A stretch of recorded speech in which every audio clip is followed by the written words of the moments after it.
Okay, now we are live with another episode of the Keeg Live, the show brought to you by the Keeg, where we talk about a different discussion topic every other week. Today's topic, we are talking about Shang-Chi. We are talking about the movie that just came out, the new Marvel movie. We're also talking about his comics and our experiences with it.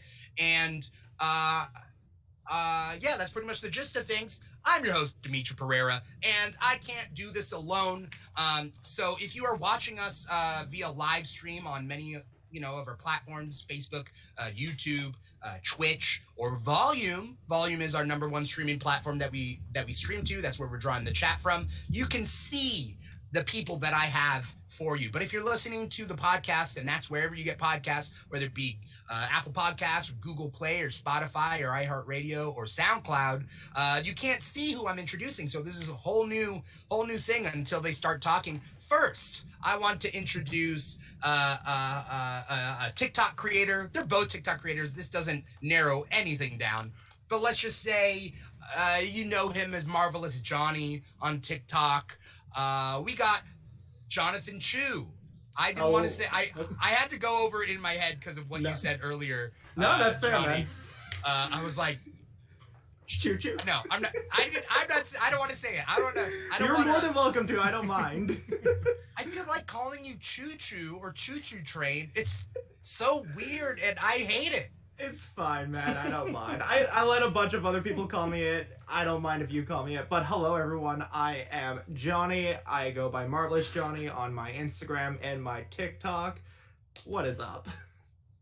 I'm so happy to have you on this. You do great TikTok work, and are you how new to TikTok are you?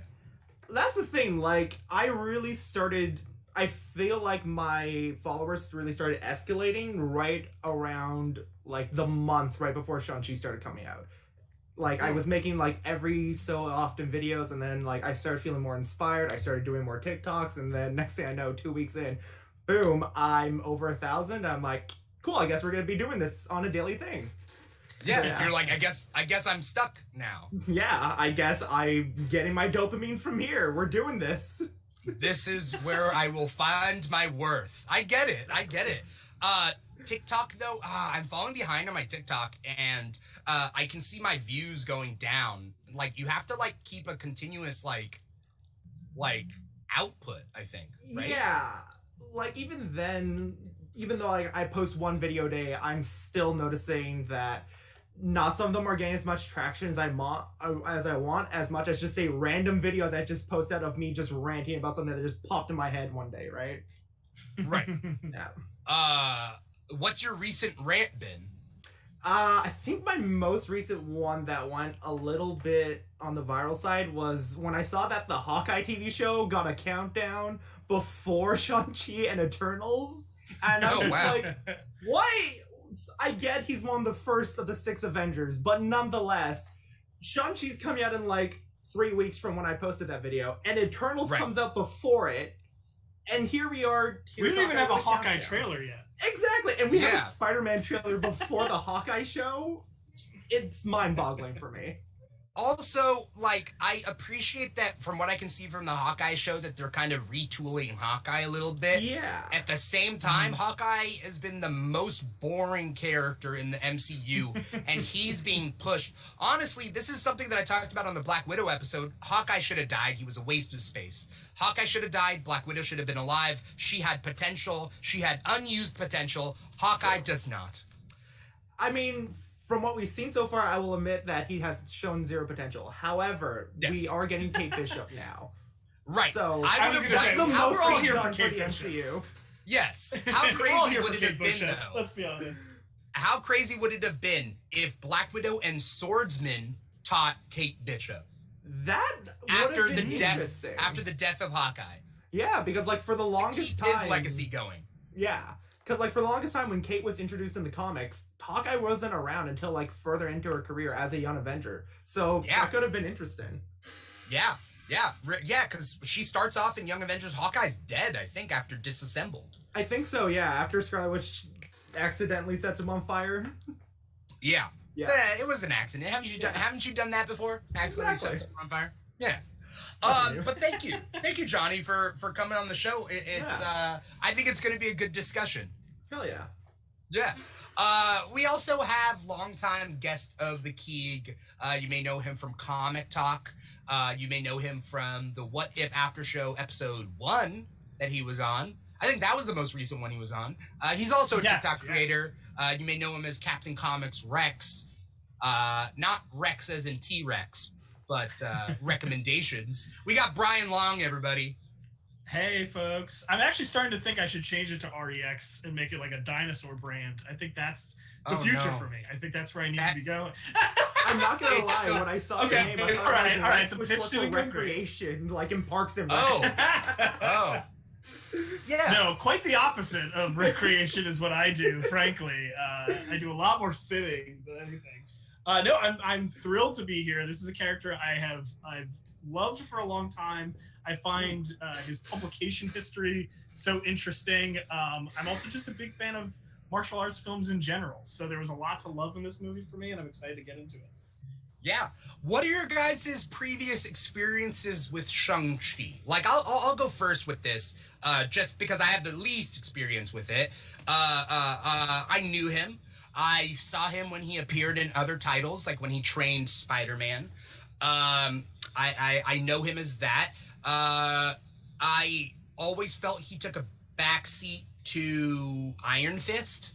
Iron Fist is the go-to martial artist in the Marvel Universe. Shang-Chi doesn't get enough airplay, even though Shang-Chi is a better martial artist.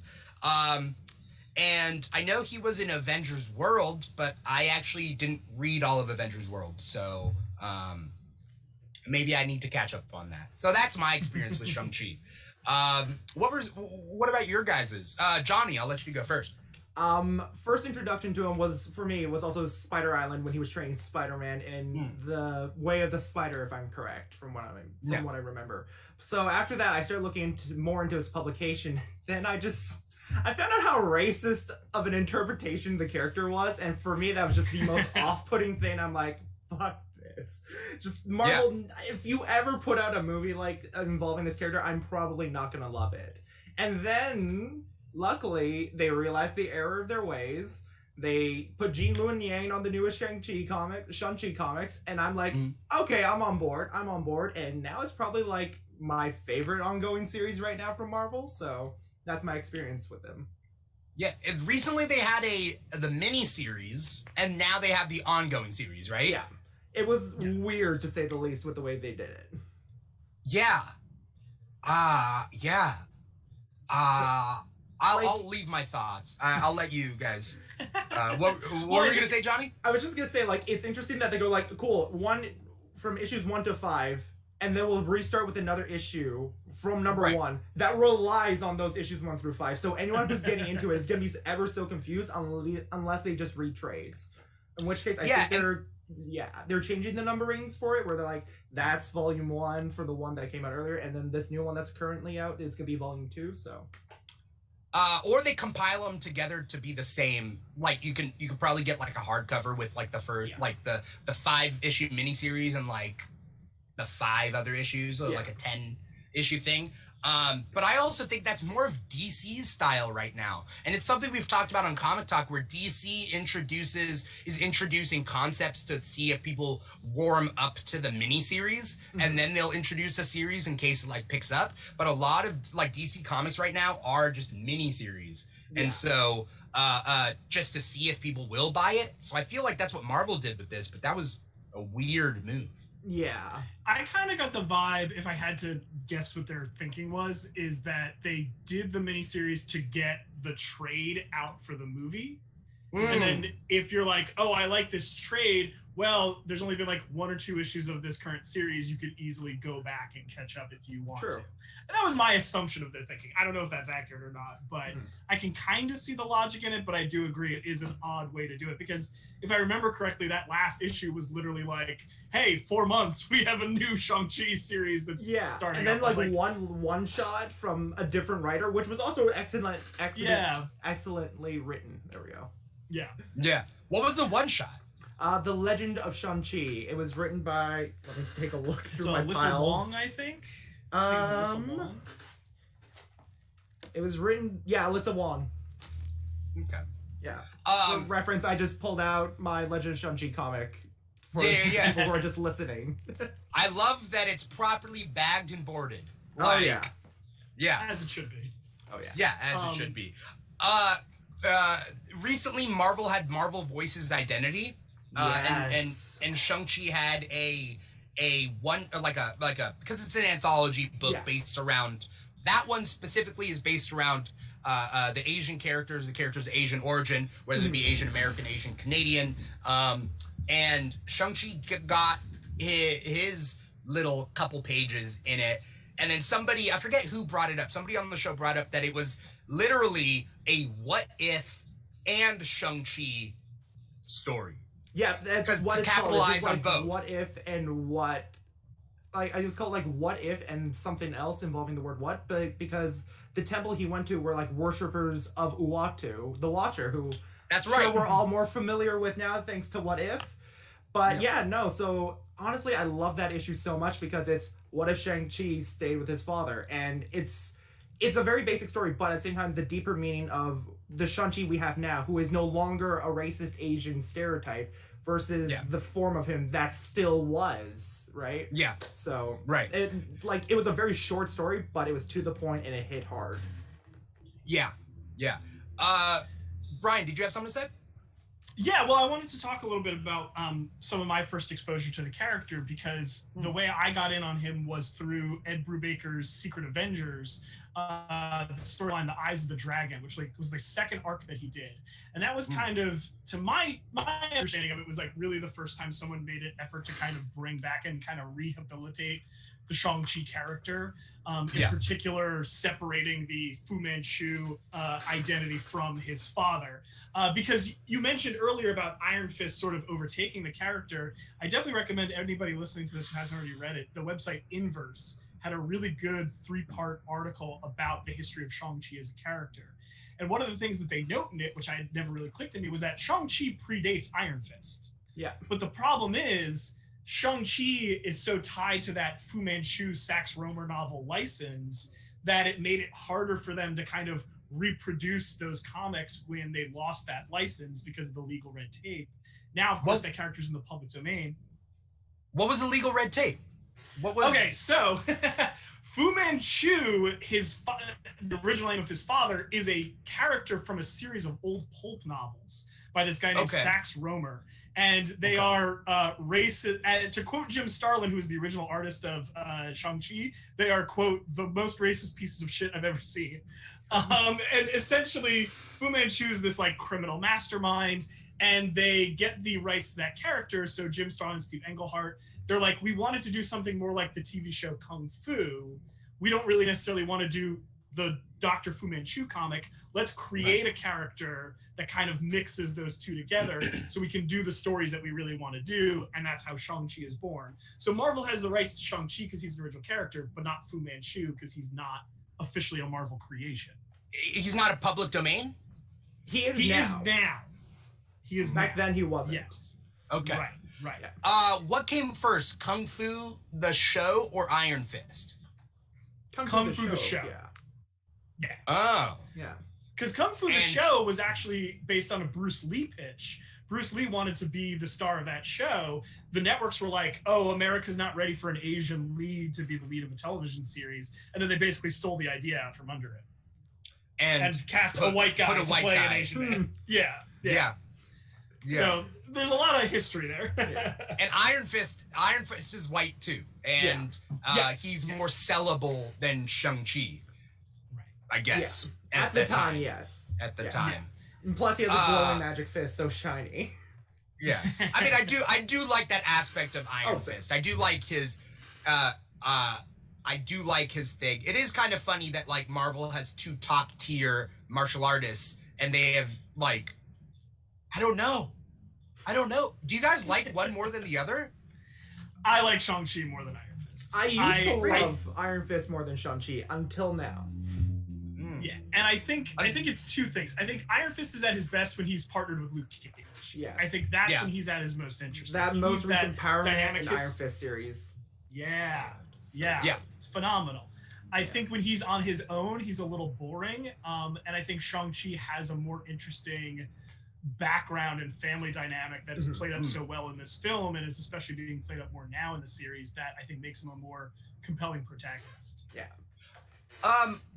Jimmy Woo in the comics has a bad father too, doesn't he? Am I mixing? Who's Jimmy Woo's father in the comics? Honestly, I'm not too familiar with. Okay, Jimmy. so you're thinking of Yellow Claw, which God, Yes. I feel racist just saying that. You're good, yes. but I don't. You got the I don't believe this one. I don't believe he is Jimmy Woo's father. I think Jimmy Woo was. I'm actually Googling this right now. Like, and it's ironic because Yellow Claw is just a Fu Manchu knockoff.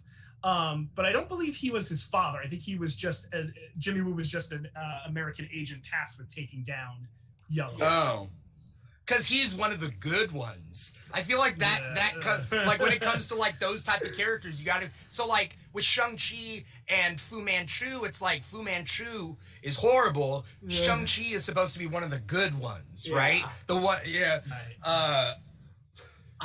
I do have to say though, I'm glad they gave Shang-Chi a haircut.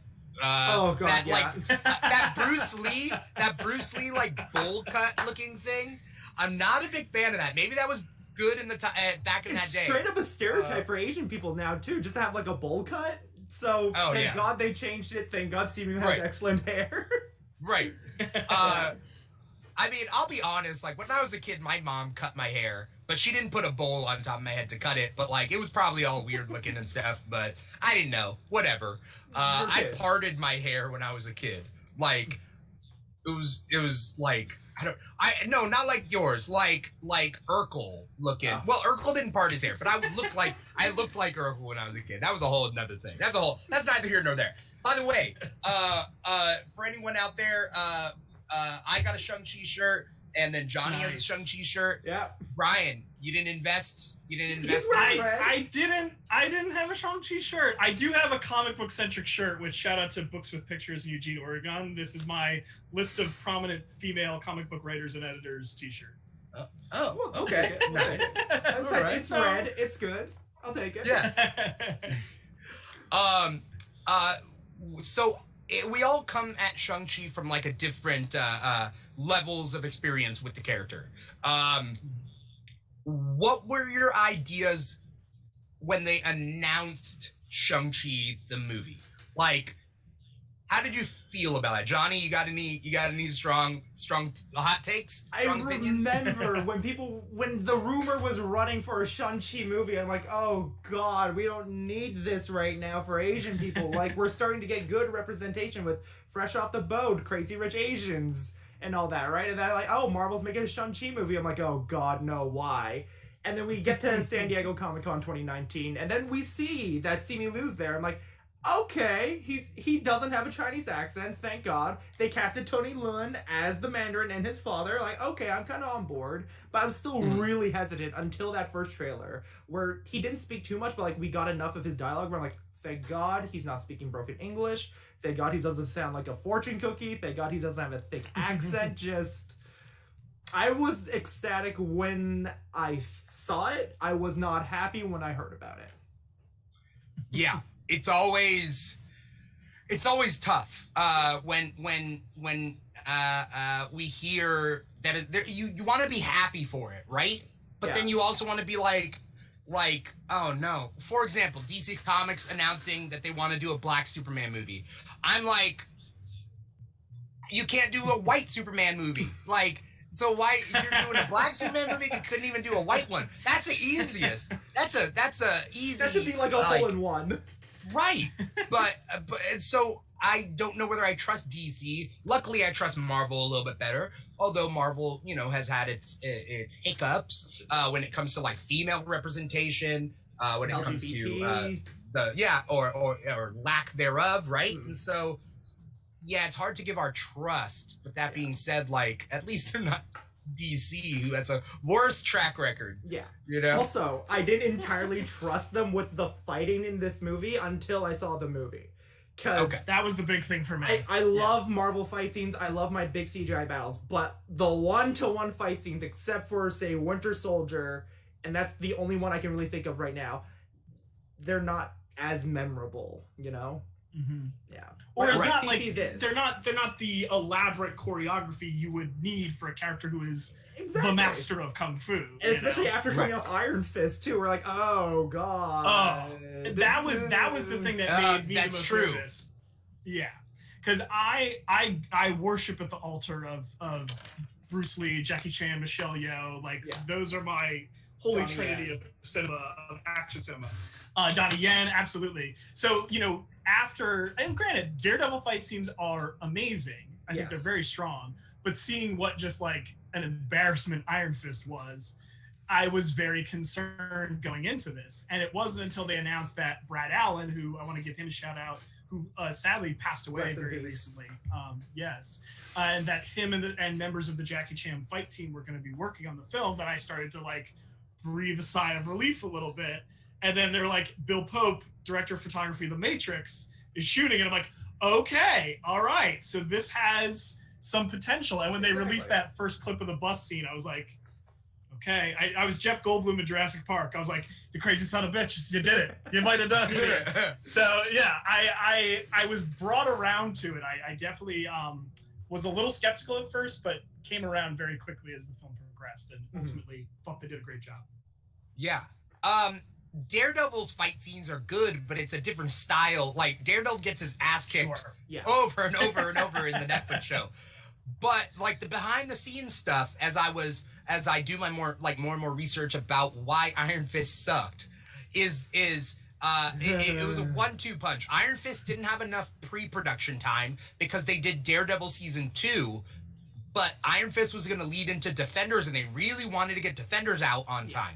So they literally squeezed Daredevil season 2 in, which pushed Iron Fist, instead of pushing it back, it just squeezed pre-production on Iron Fist.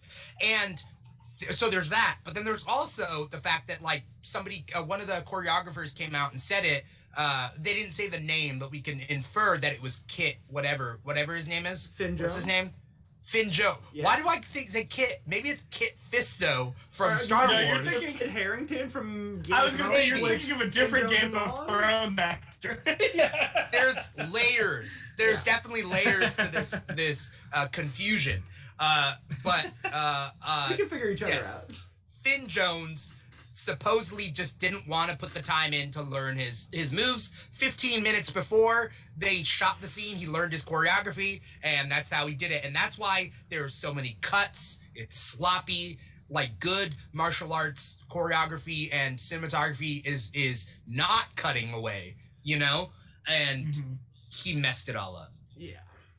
And he's also, and to Simu Liu's credit, he has a background in stunt performance. So he brings that physical presence to the role, and I think that part of the reason why he in particular is striking a chord so well with people in this role, because he has the physical chops in addition to the acting chops and likability. Also, he's hungry. You know what I mean? Yeah. Like, and I think that this has to do, I mean, this is more of this. I mean, this is this is such a huge topic that we don't have time for this specifically, but he is the first Asian Canadian lead in a Marvel movie, and he knows how much it means. Yeah. Right. He knows how much it means. There is a certain type of actor that gives it their all, and that's an actor with everything to lose. Yeah. You know? And so there's a reason why actors like Simu can't be a method actor. No. Because like minority actors aren't afforded that luxury of being like, oh, today I chopped down a tree and I mailed skunks to my coworkers and I'm just all around dick on set. Condoms. Right. Like you don't get that because you get fired. And exactly. But I mean, Denzel Washington's not a method actor. You get what I'm saying? Yeah. Like Jared Leto and Daniel Day-Lewis and like just a Matthew bunch McConaughey. of weirdos. Yeah, Christian Bale can have a tirade on set, but like if Simu had a tirade on set, he would get fired. Yeah. You know, the luxury isn't afforded to him and actors, you know, like him. So he put 8 hours a day into doing like martial arts stuff. Like he put time into learning like all that stuff. 8 hours a day. That's a full-time gig. That's not his like full-time gig. You know what I mean? Yeah. It's Absolutely. So crazy. It shows though. It shows in the movie. Let's talk about the movie. Let's talk about the movie. I'm ready. Overall, there's no great way to start this conversation because there's so much to a movie. But like Johnny, what were your thoughts? Just from beginning to him versus his father, I think it was honestly like almost a damn good, perfect film. Like just from start to him versus his dad, near perfect. Only thing that I had slight issues with is just the amount of jumping around between him and his flashbacks. But I understand that that's like the first time we're meeting this character, so I'm willing to give it some leeway and all that. It's just the only part that really took me out in some way was the final fight between the two dragons. And yeah. That's just me. We deal with a lot of like grounded, down to earth martial arts stuff in the first however much of the movie, and then it is kind of a Marvel Act 3 problem. Yes. My personal opinion, not a fan of the Act 3. You know, and I have some thoughts about that I'd love to get to. I liked the movie. I liked it a lot. I want to see it a second time so I can catch other certain things. I might. Have you seen it twice? I've seen it twice. I booked out the theater on Friday morning, went there at like 10 a.m. just with like 20 of my closest friends, and then we just watched it there. Nice. Yeah. Oh, nice. Oh, damn. Yeah. I went all out on this one. I'm seeing a lot of people seeing it multiple times, and it's getting rave reviews, and people are just loving it from a personal standpoint, which is amazing. And I love Simu. Like I just like I love him. I like Aquafina. I got some opinions about that, but we'll stay positive for right now. Brian, what were your thoughts? Yeah, I mean, similar to you guys, I really adored the film. I think it's arguably, out of all of the first time out movies for like a Marvel character, I think it's probably the strongest, if not like absolutely the best. I think the only one that's maybe step two for me personally is Black Panther. But even Black Panther had the advantage of having that character pre-established somewhat in Civil War. Yeah, exactly. And I think that part of the reason it's connecting so well with people is because it's pretty much entirely standalone. Yeah. And I think that's a good thing for us to see, that this deep into the MCU, Marvel is still able to do something that's like totally its own thing. Like, this is the Shang-Chi film. There's little Marvel bits here and there, but you don't really have to be able to identify them in order to appreciate what this movie is truly about. Right. Which is at its core the story of a family that is just broken by one of its members that just was not able to deal with grief. And I think that is the core of so much of that character, Shang-Chi, is that tension between him and his father. And I think this film presented it in a way that was the best it's ever been shown in this character's history. Mm-hmm. I agree with you about the third act things. I also have some thoughts on that I'd like to discuss. But it was not enough to really bring the movie down too much for me. Because at the end of the day, I'm a dumb idiot who likes to watch big things punch each other. So there's only so much I can really be mad at a giant dragon versus a giant Cthulhu monster fight. Exactly. That's just, I'm a simple man. What can I say? I know what I like. Yeah. The movie does a pretty ballsy move. Very, very it's bold. It's very bold. It starts off speaking another language with subtitles. And it continues is it Mandarin? I don't know. Mandarin, priority of it is Mandarin. There's one line, and it's the durian head looking dude just saying thanks when Awkwafina compliments his spike mask. That's in Malaysian. Everything else, pure Mandarin. Oh, the durian dude. it starts off speaking Mandarin with subtitles to the point, and it keeps going to the point where I'm like, is it all in it?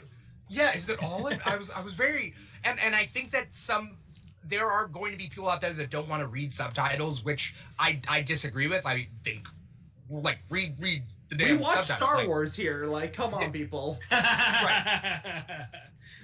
Right. It's like, but it's bold. A third of the movie then is in Mandarin. It's like a third, right? I pitched the movie to my parents. They're actually going to go see it right now with my little brother.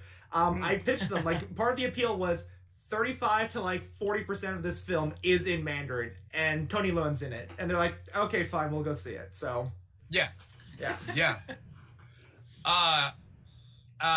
Did you guys like the Mandarin? In this movie, yes. Yeah. Yes, very much so. Johnny, do you want to share some thoughts on this? I was just going to say, like, for someone who understands the language and has seen so much media where Mandarin can be really good or really shitty, this was fantastic Mandarin. Sorry, I meant the character of Mandarin. Oh. I'm sorry. I realized how this would be confusing. Let's just refer to him as Wenwu.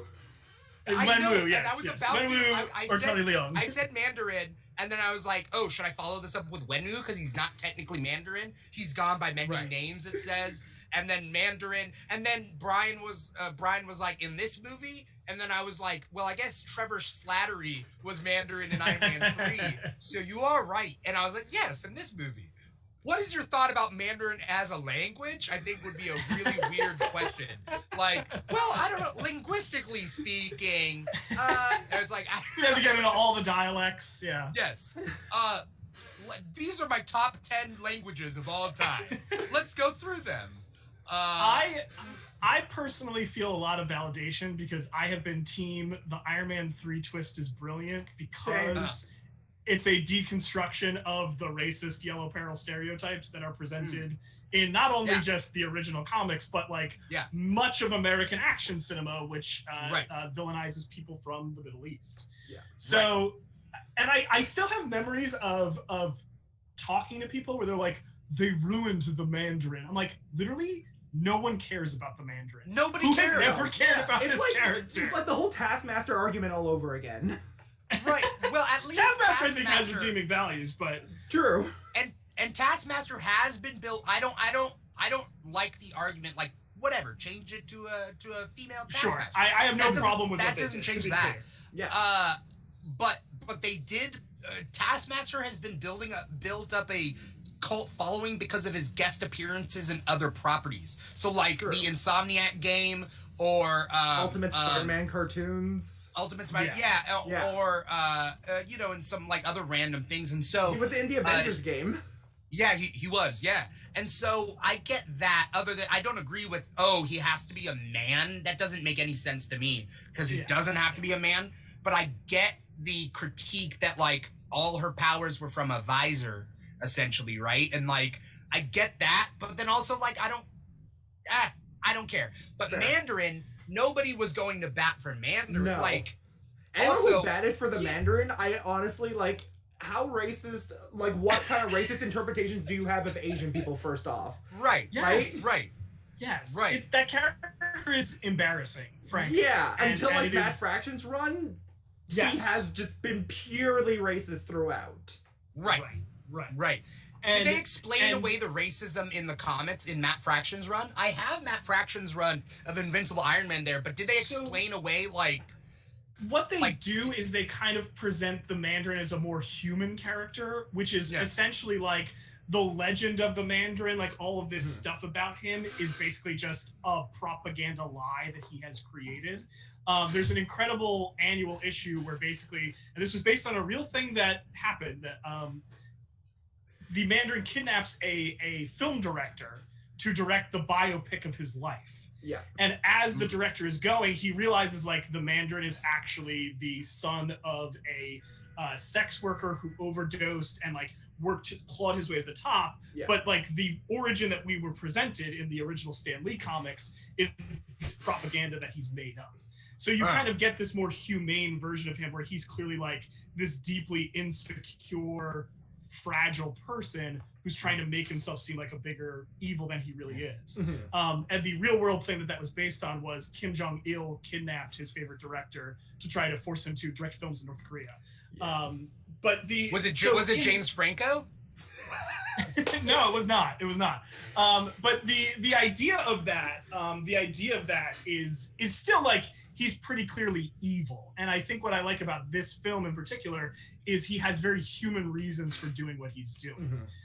They've deconstructed it in a way that he's obviously doing the wrong thing, but first of all, Tony Leung is such a charismatic presence that you can't help but feel some level of sympathy for him. Like that opening sequence where it's the meet cute, essentially, where they're having their fight together, and there's just that shot of like the two of them like dancing around each other. That was one of the most like romantic things. Yes, it was one of the most romantic things I've ever seen in the MCU. And Tony Leung is just, he's so hot. It's just like it's perfectly done, and you can't help but feel for that guy. And that alone does so much to deconstruct the racism that this character has carried with him. It has to be done. He's not my type of man.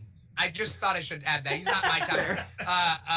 Simu is more handsome in my opinion. Fair. You know, let's talk about that scene. That's the first time in the movie that we see that style. Is it wushu? That style of fighting? I think so, yeah. Because up until that point, it's very hard hits, right? Yeah. And then we see that flashback. Yeah. And then like from there we just transition to like a more Tai Chi style, as they say in interviews and everything. So. I thought that like I understand why those scenes existed and whatnot. I just thought it looked like a soap opera. Like when you watch like soap operas from another country, it looks like that. It does. Is that what they were going for? It definitely looked like some Hong Kong style soap operas that I've seen with my dad. Yeah. Right. Because I've seen like telenovelas, and I've seen like because my mom got on this like kick of like watching soap operas from other countries with the subtitles on, and so like she was watching like all sorts of things, and I'm like, yeah, this looks like that. It just well, and I want to interject with this because this is me being a big film nerd here. The wuxia style is less a martial arts style and more a filming style, right? Yeah. It's like when you think of like, I think the most common American go-to would be Crouching Tiger, Hidden Dragon, where you have the character sort of like flying and floating. And those films are often very romantic. They are very much like chivalric romances, whether it's Crouching Tiger or even a film like Hero. And I loved the fact that the film like kind of ran the gamut of styles of martial arts films, because you have this stuff with Tony Leung and in that forest doing scenes that feel like something out of a Zhang Yimou film. And then you have the bus fight, which is very much like Jackie Chan fight scene. Even starts off with I like the fact that they're paying homage. Yeah, exactly. So I like that they're paying homage to the different types of martial arts films within the movie. I want to talk about that bus fight scene, because no,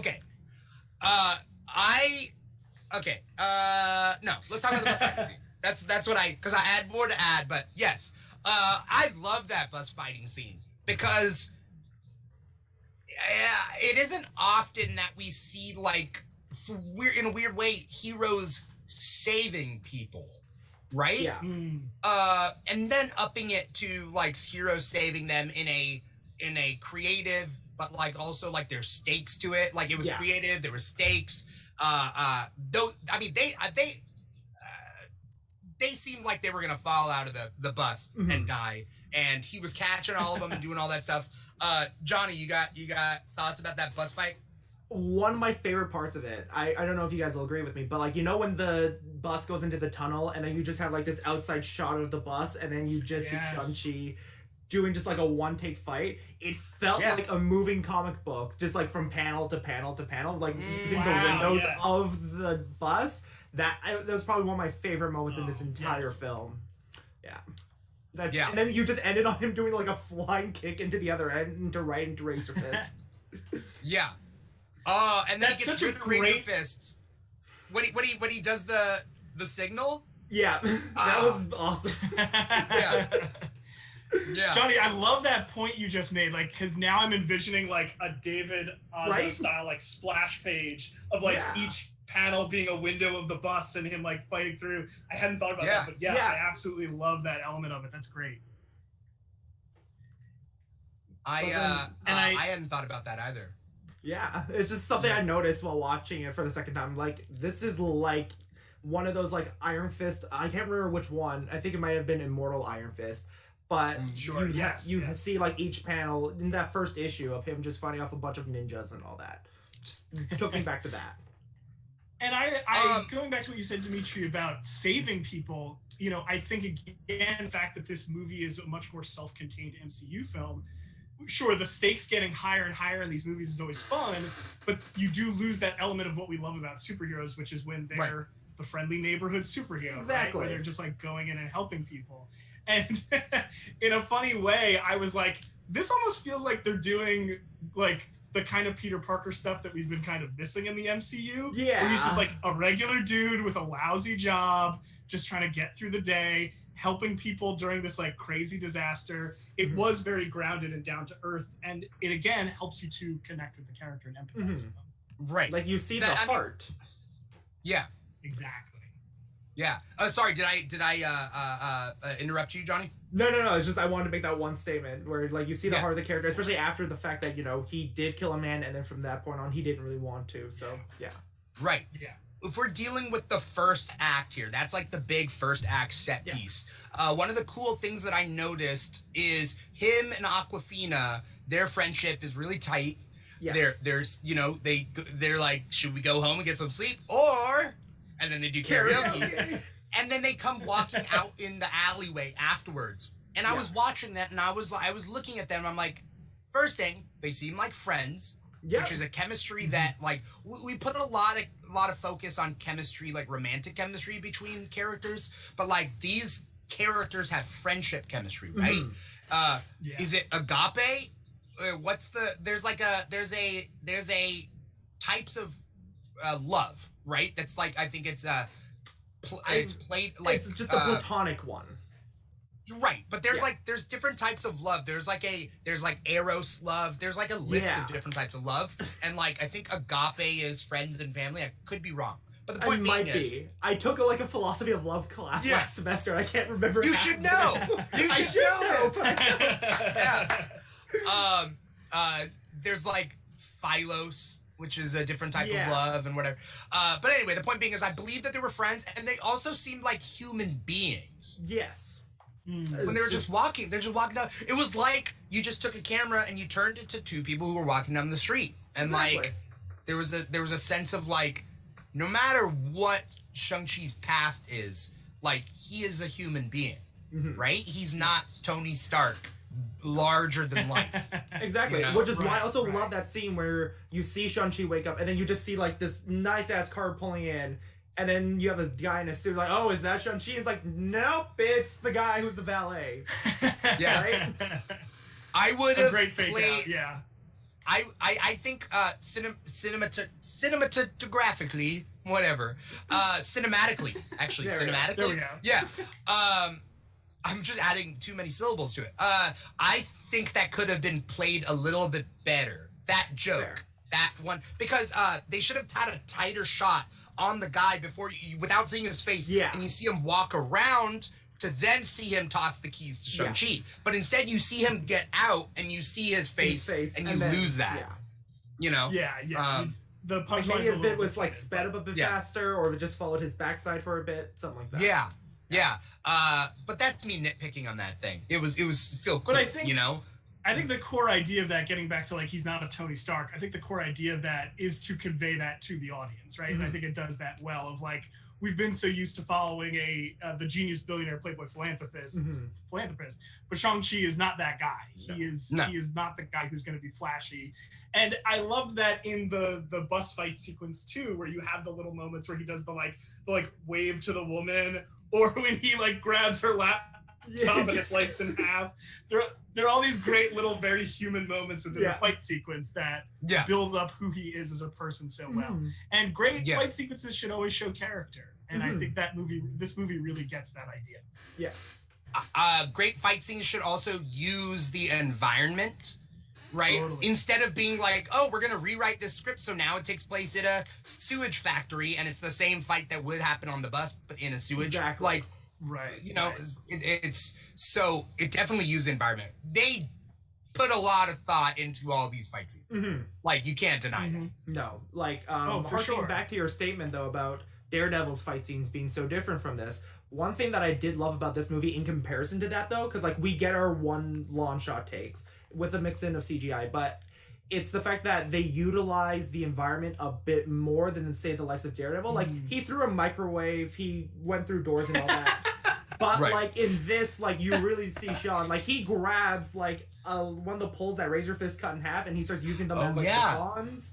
During, like, the long shot, and just, he uses the freaking bell just to signal when to, like, make that one turn, right? Little stuff like that I just loved. Yeah. This is a movie I'm really excited for the Blu-ray behind-the-scenes features because I want to watch the layouts of how they set up the fight sequences and stuff. I feel like that's going to be really fun to watch.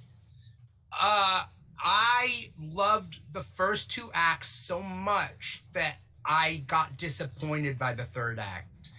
Because we're talking so much about this bus fight scene, and I would love to watch that fight scene again, and I will when I see it again. But I just wish all of it was like, I didn't think the Act 3 fights were ingenious like Acts 1 and 2 were, you know? Yeah. And so I felt like that was kind of a letdown for me. It's classic Marvel Act 3 problems. Yeah. Where it's like Black Panther saying it was like the same thing. Like, why it's a near perfect movie, you know?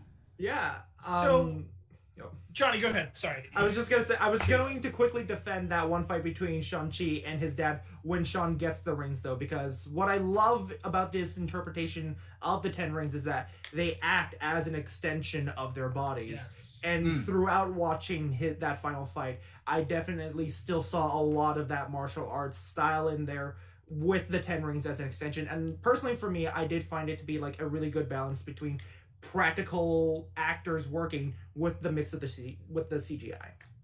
But yeah. Right. Question about the rings. Third act.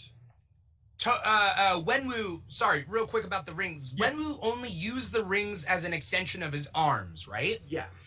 But when Shang-Chi had command of the rings, they circled around him defensively, right? And I would assume that's on purpose? That's a symbolic thing? Yeah, I kind of took that because his mom did something, if I'm remembering correctly, his mom did something similar in the opening sequence. When he shoots the rings at her, she deflects them and kind of like they circle around her for a little bit. So I think the implication there is because he... Yes. Yeah. And this, again, going back to action should show character, like, I really enjoy the third act up until his dad dies. I think when his dad... Same. Obviously, we're talking spoilers. When Wenwu dies, I think it loses a little bit of that magic that's making the movie work, even in spite of all the CGI craziness. Because you have that grounded human connection there. And the minute he's gone and it becomes just like big monster fight, entertaining, but the emotional aspect is gone. But going back to like action should show character, one of my favorite moments in the movie is just Michelle Yeoh, like when he's like does his stance and he's got closed fists, she opens his hand. And symbolically that idea of like the violence of his father versus the openness of his mother. Yeah, is such a beautiful, like, simple visual symbolism, and it's exactly what I love in martial arts movies. When they bring in the connection between how the character fights with who the character is. Yeah. And that's how he has to defeat him. It's the combination of both their styles. Yeah. Act 2, where we get to go to Macau. Yes. Maybe this is me personally, I wanted them to go to Madripoor. I wish they went to Madripoor instead of Macau, but they might have made an actual decision to go to Macau instead to make it a real world thing. I don't know if they were actually there, though, because keep in mind, this entire film was filmed during the pandemic. Oh, no, of course. Yeah. Of course. So, but it was supposed to be Macau, is what I'm trying to say. It was definitely supposed to be right? Macau. Yeah. But yeah, you're right. It was, I don't know whether they were traveling that much during that time. But what I mean is there might be an actual real wise decision as a filmmaker to be like, nah, we're going to show that Asia has actual real places that are cool versus inventing a Gotham City or a metropolis. You know what I mean? Like which is Madripoor, right? Madripoor is not real in real life. No. It's inspired by real things, but to show that like, yeah, Macau is real. Like we can show Macau with B-roll, and then even if we're not filming there, Macau's a real place that people might want to visit, and it's showing that like just like in Crazy Rich Asians, them showing Singapore as a real place that is fancy and tourists can go there and whatnot. I think that's an actual like wise decision. Yeah. I can definitely see that. I didn't consider that aspect till now, actually. So. I didn't consider that aspect until now either. I left the theater being like, I wish it was Madripoor. I wish it was Madripoor. I wish it was Madripoor. And then right now I was like, oh, wait a minute. I am curious though, like, say this did come out before Falcon the Winter Soldier, and we didn't know Madripoor was actually in the MCU yet. Do you think you still would have had some idea of, like, I wish they took, say, this fictional aspect of our Marvel Universe and had it as that instead, right? No. It's because they introduced Madripoor already. And then I was like, you know what I mean? They are... I never would have expected Madripoor in Falcon and the Winter Soldier until it happened. Fair. Yeah. So, I wouldn't have expected it off of this one. And the problem with places like Madripoor is they kind of become like these dumping grounds for writers to play up a bunch of stereotypes about certain places, whether it's like Madripoor in Marvel or like Kahndaq in DC. It kind of becomes this place where you're like, we can put all the horrible stereotypes in there, but we're not offending anybody because it's not a real place. Exactly. It's like we know what you're trying to imply here when you make this place. You know what I mean? Right. I mean, DC has a thing, and I mean, Marvel does it too, but DC has a thing of literally just taking a country's history and then just changing the name. So like DC has Karak. Yeah, Karak. Yeah. And then they have Kahndaq, but I don't think Kahndaq is an actual play. Like Kahndaq and Bialya, I don't think are actually based. But then they had like in Young Justice, they had North and South Bodnesia, which is supposed to be like North and South Korea. And they all have Asian accents. Right. So it's like, it's literally a copy paste. Yeah. Whereas Madripoor is supposed to be Singapore, but like kind of off of Madagascar, I think. Like bits of Thailand, I think. Right. Yeah. Right.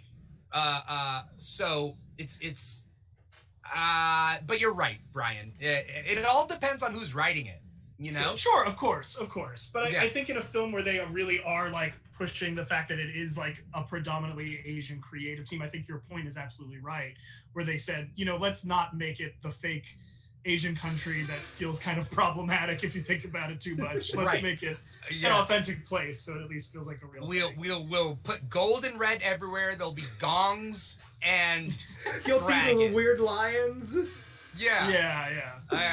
Well, and I speaking of second act, I think one of the things I enjoyed most about this film in general was, the original Shang-Chi comics. I think the stuff with Shang-Chi as a character is probably the best stuff from them.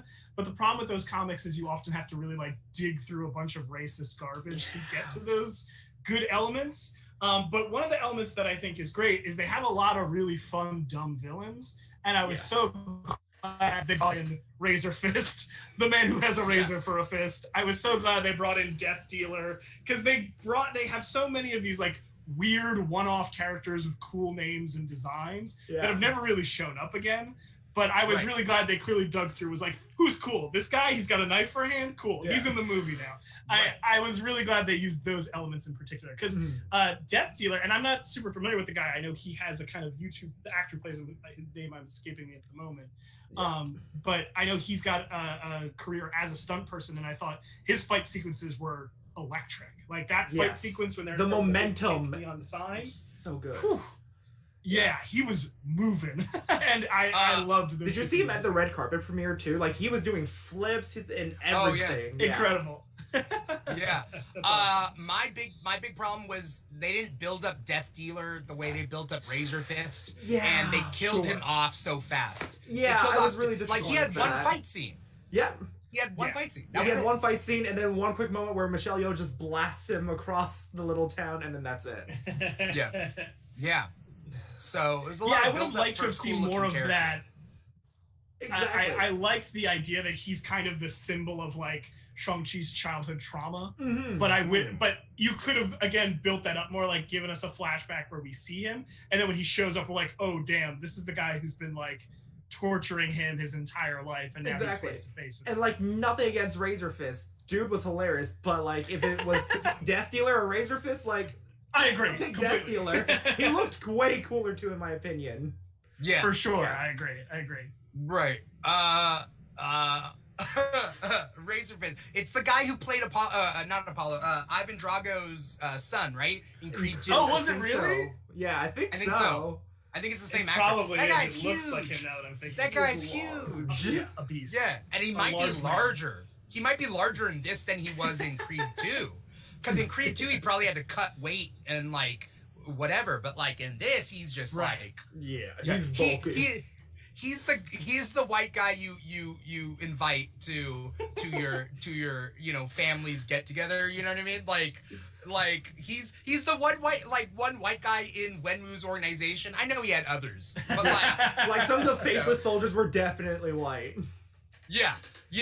But like, what's up to Chris Reed Brown over there in the comments? We are talking about Shang-Chi, the movie. So there are spoilers. So definitely be careful if you haven't already heard it. But like, yeah. Because like, what's the? I'm trying to think of like what the Asian equivalent to inviting him to the barbecue is. Inviting him over for Chinese New Year, dim sum. Maybe? Okay. Yeah. Dim sum, Chinese New Year. Yeah. Like I'm Sri Lankan, so it'd be like inviting him over for like New Year's. Yeah, yeah, I think that would be it. Yeah. I don't know what the Caucasian festival this is. What's the Caucasian the equivalent for inviting another white guy over? That's just a sleepover. That's a slumber party. Like, or just the 4th of July for some. Yeah. Right. Yeah, that's probably it. Yeah. It's just a generic like, yeah. But like, okay, he can hang. Yeah. He's got a razor for fists. Like, where else are you gonna find it? Are you gonna tell him he can't come? Like, yeah. In the comics, the original Razor Fist has two Razor Fists, and then he has which brings up a lot of questions. Yes, and they all have, and the three kids, two of them each have it on the opposite arm, so they're like half a Razor Fist. It's absurd. Wait, there are multiple Razor Fists in the comics? Oh yes, there are Razor's Fists, Dimitri. There are multiple Razor Fists. Like attorneys general, there are Razor's Fists. Yes, exactly. Yes. Yeah. Because the first one dies. So naturally, his sons were like, "We should also become Razor Fists." That's a good career path. That's true enough. Like in the comics, do they have missing hands, or do they just like equip them? I'm curious. I think they have missing hands because you never see them without the Razor Fist, which logistically is a nightmare. I can't even imagine. Yeah. I mean, it's good for cutting food, but just trying to eat. Yeah. Nothing else. He's just walking around town like this. Just, Staying high, waves it a bit too far. Goes for a handshake. Exactly. Ah! Yeah. You're a danger to everyone around you. Constantly. Right. Constantly. Right. But his razor comes out of his like stump bit, right? Yeah. In the movie, yes. In the comic, it's just out at all times. Yeah. It's just always a razor. I'm so happy that we've reached this point as a general mainstream public that we accept this is fine. Because back in the day, they'd have been like, it's too cheesy. We can't do this, But like a lot of these like random villains, Polka Dot Man from, the Suicide Squad, like we've reached this point where like we can accept that these fantastical characters exist, which leads to more variety in comic book movies. Yes. So here was my thing about the third act, and I want to take this moment because I want to hear your thoughts on this, because this is like a thing I've been ruminating on ever since WandaVision, which is when we talk about the third act problem, there's a part of me that the logical part of me that's like, yes, I understand this, I accept this, but there's also the admittedly illogical part of me that's like, but at the same time, I am watching a piece of superhero fiction. Why would I not want to see two witches fighting while two robots are fighting? Yeah. Or why would I not want to see a dragon, the Great Protector? Yeah, like, why would I not want to see the Dweller in the Dark, one of the Fear Lords, fighting a giant dragon? Like, there's a part of me that's like, yes, it is maybe, like, too overwhelming. But then there's another part of me that's like, but this is also, like, superhero comics. Mm-hmm. And I would rather almost see them go big and crazy than, to use the word you often use, Dimitri, when describing them, be cowards and not go big and crazy with what they're doing. And I haven't quite figured out where which side is the one I fully commit to, but yeah. It's funny because I remember when the first Guardians of the Galaxy came out, and everyone was mad that there wasn't that big third final fight. Everyone was like, why the hell did he stop him with a dance, calling him a turd blossom, and then just blowing up the hammer? Like, that was a lot of people's issues, I find. And one thing, like, I don't know if you guys know this, but, like, one thing Marvel loves to do is, like, they love to pre-render a lot of their big CGI stuff beforehand. So they put the money in there before. I don't know, like, even with Black Widow, is before they even got the director on and they started pre-rendering it, right? So the I whole feel like fall? that definitely plays into it. The whole fall scene? Okay. Yeah. Like, the original director they had intended for Black Widow, someone told her, like, hey, don't worry about the big action sequences and stuff. We already got that handled. So it does lead to that lack of creativity in the fight scenes that this one does have, though. Right. A word I've been using is wackadoo. So the question is it too wackadoo? I don't think it was too wackadoo, but then again, okay, so it's funny that you guys brought up Guardians of the Galaxy, because Guardians of the Galaxy 1 did not have that, but Guardians of the Galaxy 2, people complained that it did have that. Exactly. But I stand up for Guardians of the Galaxy Volume 2 because each choice of Pac-Man and whatnot, each choice of the fight was in character. Versus a lot of superhero movies have a let's just blow things up big Act 3 fight scene that I think is lazy. Like, I feel like it's lazy. This one, a little bit better. But Guardians Volume 2, I didn't feel like it was lazy. No, that one felt personal all the way through. But I did notice this throughout most Marvel movies, is that if you've had a director on their first one, they don't have as much control until their second film, in which case they can start directing what they want to see for their second film. So if they bring back this director for, like, the Shang-Chi sequel, we might get something as good as, say, Civil War or Winter Soldier even. So, yeah. Right. And Johnny, I think you made a really good connection there with that idea about the pre-rendering, because I would imagine with this film, the two big fight sequences, I would say there's probably three big fight sequences, which is the bus sequence, the building sequence, and the final fight, right? Yeah. And I think the bus and the scaffolding sequence were probably not pre-rendered. That was probably done primarily by Brad Allen. Yeah, there's a video that CMU posted of him practicing sliding off the bus and then just grabbing onto the mirror and just hanging on. So. Yeah. So because of that, I think you get the more personal human touches in it, which make it more suspenseful. And then the giant dragon sequence, which was probably definitely pre-rendered. Yeah. That's where we kind of lose a lot of what made the earlier action sequences. Even the sequence with his dad, which I think still has a lot of character and heart to it. But I think my favorite moment in that sequence is really like the moments with him and his sister. And I think if you kept Wenwu in that and kept the tension building, either him fighting against them or realizing he was wrong and helping them and then making a heroic sacrifice at the end, you'd probably have much more of an emotional impact, like, even in spite of giant monster fight. Exactly. It would have been really cool, like, what if all three of them are using the 10 rings in some way, right? Yeah. I have a question. Was Awkwafina necessary? I feel like they knew what they were doing with her, because I think it's fair to say that a lot of Marvel movies have that here. Like, look at Ragnarok. I love Ragnarok, that final moment when Asgard explodes, and then you have Korg's joke, though. It's a fine joke, it would have meant a lot better if there was just pure silence. So in the case of Shang-Chi, I think they knew when not to have Awkwafina make a joke. Maybe she did crack a joke, but they just didn't have it in the cut. So that's my stance on having Awkwafina in the latter half of the film. Could her character have been cut altogether, though? I think she plays an important role, which is that she has to be the audience surrogate to meeting Shang-Chi. And I because feel like, when you... Yeah, sorry, go ahead, John. I was just going to say, like, it feels like she also helps ground him a lot more as well. Yes. Because, like, his sister, his father, everyone around him, if you didn't have Awkwafina, they're in this extravagant, different world. So, like you said, it's our grounding character. But in terms of their character histories, she helps with that. When you have something like... When you have characters who come from a world that is so different from reality, you have to have those people, no matter how relatable those characters are. I find Shang-Chi to be a very relatable character, but at the end of the day, he's deliberately kind of like removing himself from society because he's trying to maintain this like low cover. And if we just follow him, he seems like, besides Awkwafina, besides Katie, he seems like a very isolated person. Yeah, he lives like in a garage and it's like the one room. Right.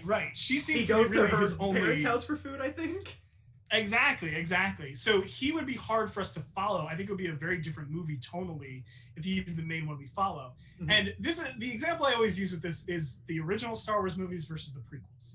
The original movies are in a fantastical world, but you have Luke, who's like a hopeless dreamer farm boy, and you have Han Solo, who that entire movie's walking around like, this is fucking stupid, right? Like, his whole point is for us to be the audience like, what is this? This is crazy. Versus the prequels, where our introductory characters are Obi-Wan Kenobi and Qui-Gon Jinn, who are cool, badass characters, but are also removed space wizards who we can't connect or relate to in any way. So even though he is relatable, Johnny, you nailed it. She helps to humanize him as a character. Yeah, I get it. I feel like you're not convinced. No, I am. I mean, I think you could have written.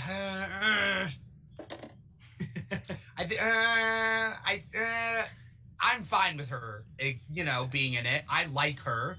I'm just trying to figure out whether, like, why is she being essentially like she's his sidekick now? Like, even in the post-credit scene, like she's getting invited, like Leung is like, "Come with me, you too." Why you I did too? find that a bit weird.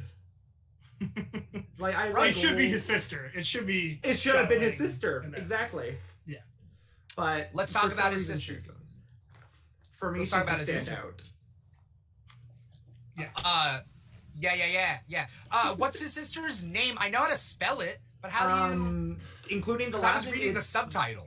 Yeah, so including her last name, which is also Sean's, it's Zhu Zailing. Zailing? Yeah, pretty much, yeah. Okay. Yeah. Last name, because the last name is XU, right? For both of them? Yes. Okay, that's right. Because I was reading the subtitles, so I know how to spell it, but... she was a badass. 100%. I wish she did more. I wanted more of her and her father in the third act. Like, cut down the dragon fight, have her and her dad. One scene, that would have been great, because we don't really see her interact with her dad at all, I think, in this film, right? Not a ton. No. There's that dinner scene, but it's not... Yeah. It needed more. I agree with you.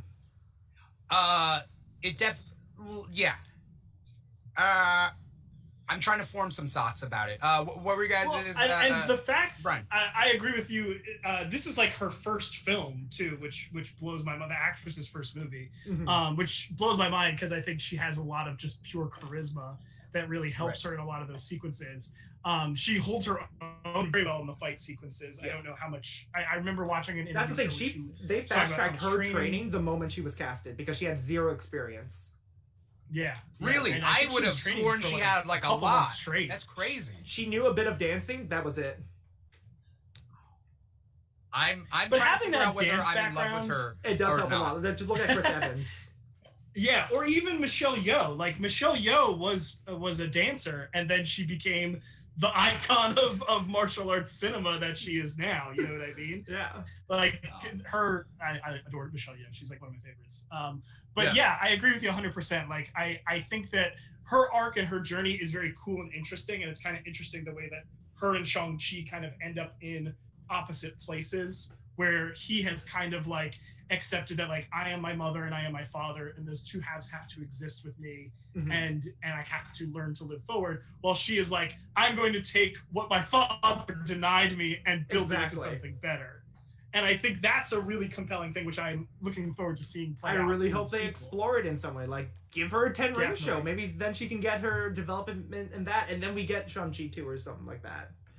Totally. Yeah. That final, okay, because of my disappointment with Act 3, that final scene, though, was like, I wanted more of that. Like, that end credit with her taking up the thing with all those, like, girls fighting, and then there's guys there, and then Ronnie Cheng? Ronnie Cheng, right? Yeah. I usually call him Ronnie Lim, but that's Ron. I know that. Yeah, he's on Daily Show. He was in Crazy Rich Asians. Yes. I like him. He's there. He's her right hand. Razor's her left hand. Yeah. Like, I thought they were gonna hook up, or they're gonna. That's all he's got. No, she doesn't. Like she doesn't need. She doesn't need a man. She is her own person. Yeah. And like that was a badass final scene, and I wish we got imagery. That. I wish we got that. I just wanted more of her. I wanted more honestly, I wanted more down to earth fights. I think there could have been a rewrite on Act 3 that could have had the dragons, but could have just had, like... Part of me does wish that dragon died.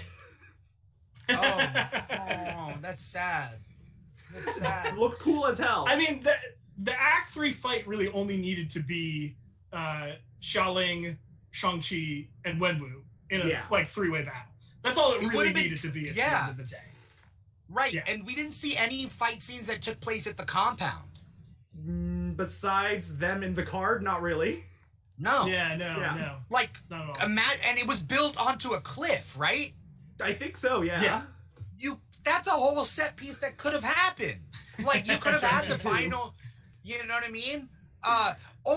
And then there's air. There's air. You could have had that dragon... If you want the dragon, let's just say you want the dragon, use that set piece. I personally was not a fan of the fantasy village. That's my personal opinion. Ta Lo. And there we go. Ta Lo, yes. Yeah. I was not a fan of that. It seemed to me like in Godzilla versus King Kong, where they go to the center of the earth and they go to a new place, because we have whole new creatures in a whole new ecosystem. And just more exposition. It's not just a village that's hidden from everybody. It's literally a village in a different dimension. And that took me out. That's personally, like, you know? Which is, it's funny that you're saying we didn't need this, because it's literally, Ta Lo is not a part of the Shang-Chi lore in any way. If anything, it's Kunlun. Right. I was like, watching this, I was like, man, if I was the writers of Iron Fist, I'd be embarrassed right now, because they're doing a better Kunlun than anything they did in that show. But Ta Lo is literally this place that shows up in like 3 panels of a Thor comic from the 80s, and that's it. It's a very esoteric thing. Which, shout out to Mark Gruenwald. 2021 has been the year of Mark Gruenwald, because all of his stuff is like showing up in all the MCU stuff. He created John Walker. He created the Power Broker and Flag Smasher. He's the visual inspiration for Mobius. Like, he's all over the MCU in 2021.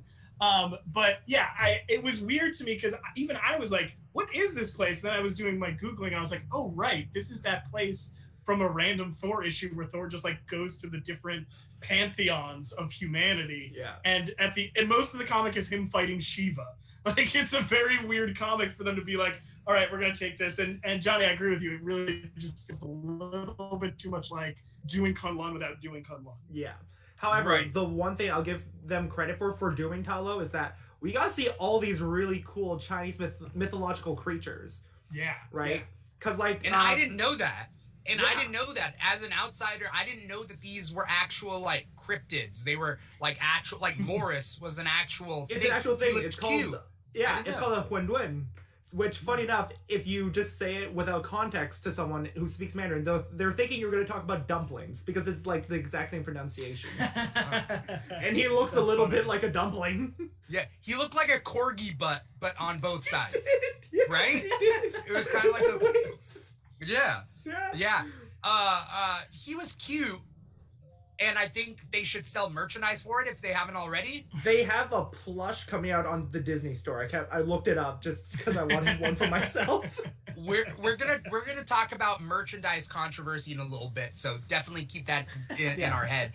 But I didn't know, because I know about the Ninetales. I know the Ninetales animal, but I didn't know any of the other ones. So for me, it didn't have that resonance to me. Mm-hmm. That being said, this movie doesn't have to be literally for me, and I think that like there are a lot of people out there that are like, they don't think a movie's good because it wasn't meant for them, and that's not the case. So I'm not using that in my critique. Fair.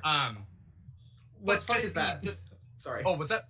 I just said what's funny is that I have like a little action figure of Morris because it came with the Katie Marvel Legends figure. My mom walks in, sees it, and is like, "Why do you have a Huan there?" And it's like, it's in the new movie. It's like, you know they're real. They're in there. I'm like, I'm sorry, this is an actual thing? And here's the funny thing. In Chinese lore, it's like an agent of chaos, of just pure confusion. It definitely resembled that in terms of the film, so... Like, someone did their homework. That's super cool. Yeah. I think that, like, there's not enough of... different representation of lore, you know? Yeah. Yeah. And this is so I think, because my feeling is like still like I honestly think Ta Lo is super cool and I'm glad it's in the movie. Did it have to be there? No. But I'm glad they committed to that because again, like dumb part of my brain that's like more comics. I want more weirdness. I want more big crazy stuff. I think ultimately again the thing that loses me a little bit is Wenwu dying a little too early.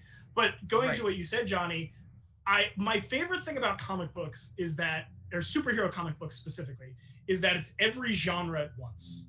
It's science fiction, it's fantasy, it's spy movie, it's martial arts films. Like it's martial arts film, it's all of these things. And if we are going to have Thor, if we're going to have Hercules, these mythical characters, we have to break out beyond just the Eurocentric. That's why I'm so I like the idea.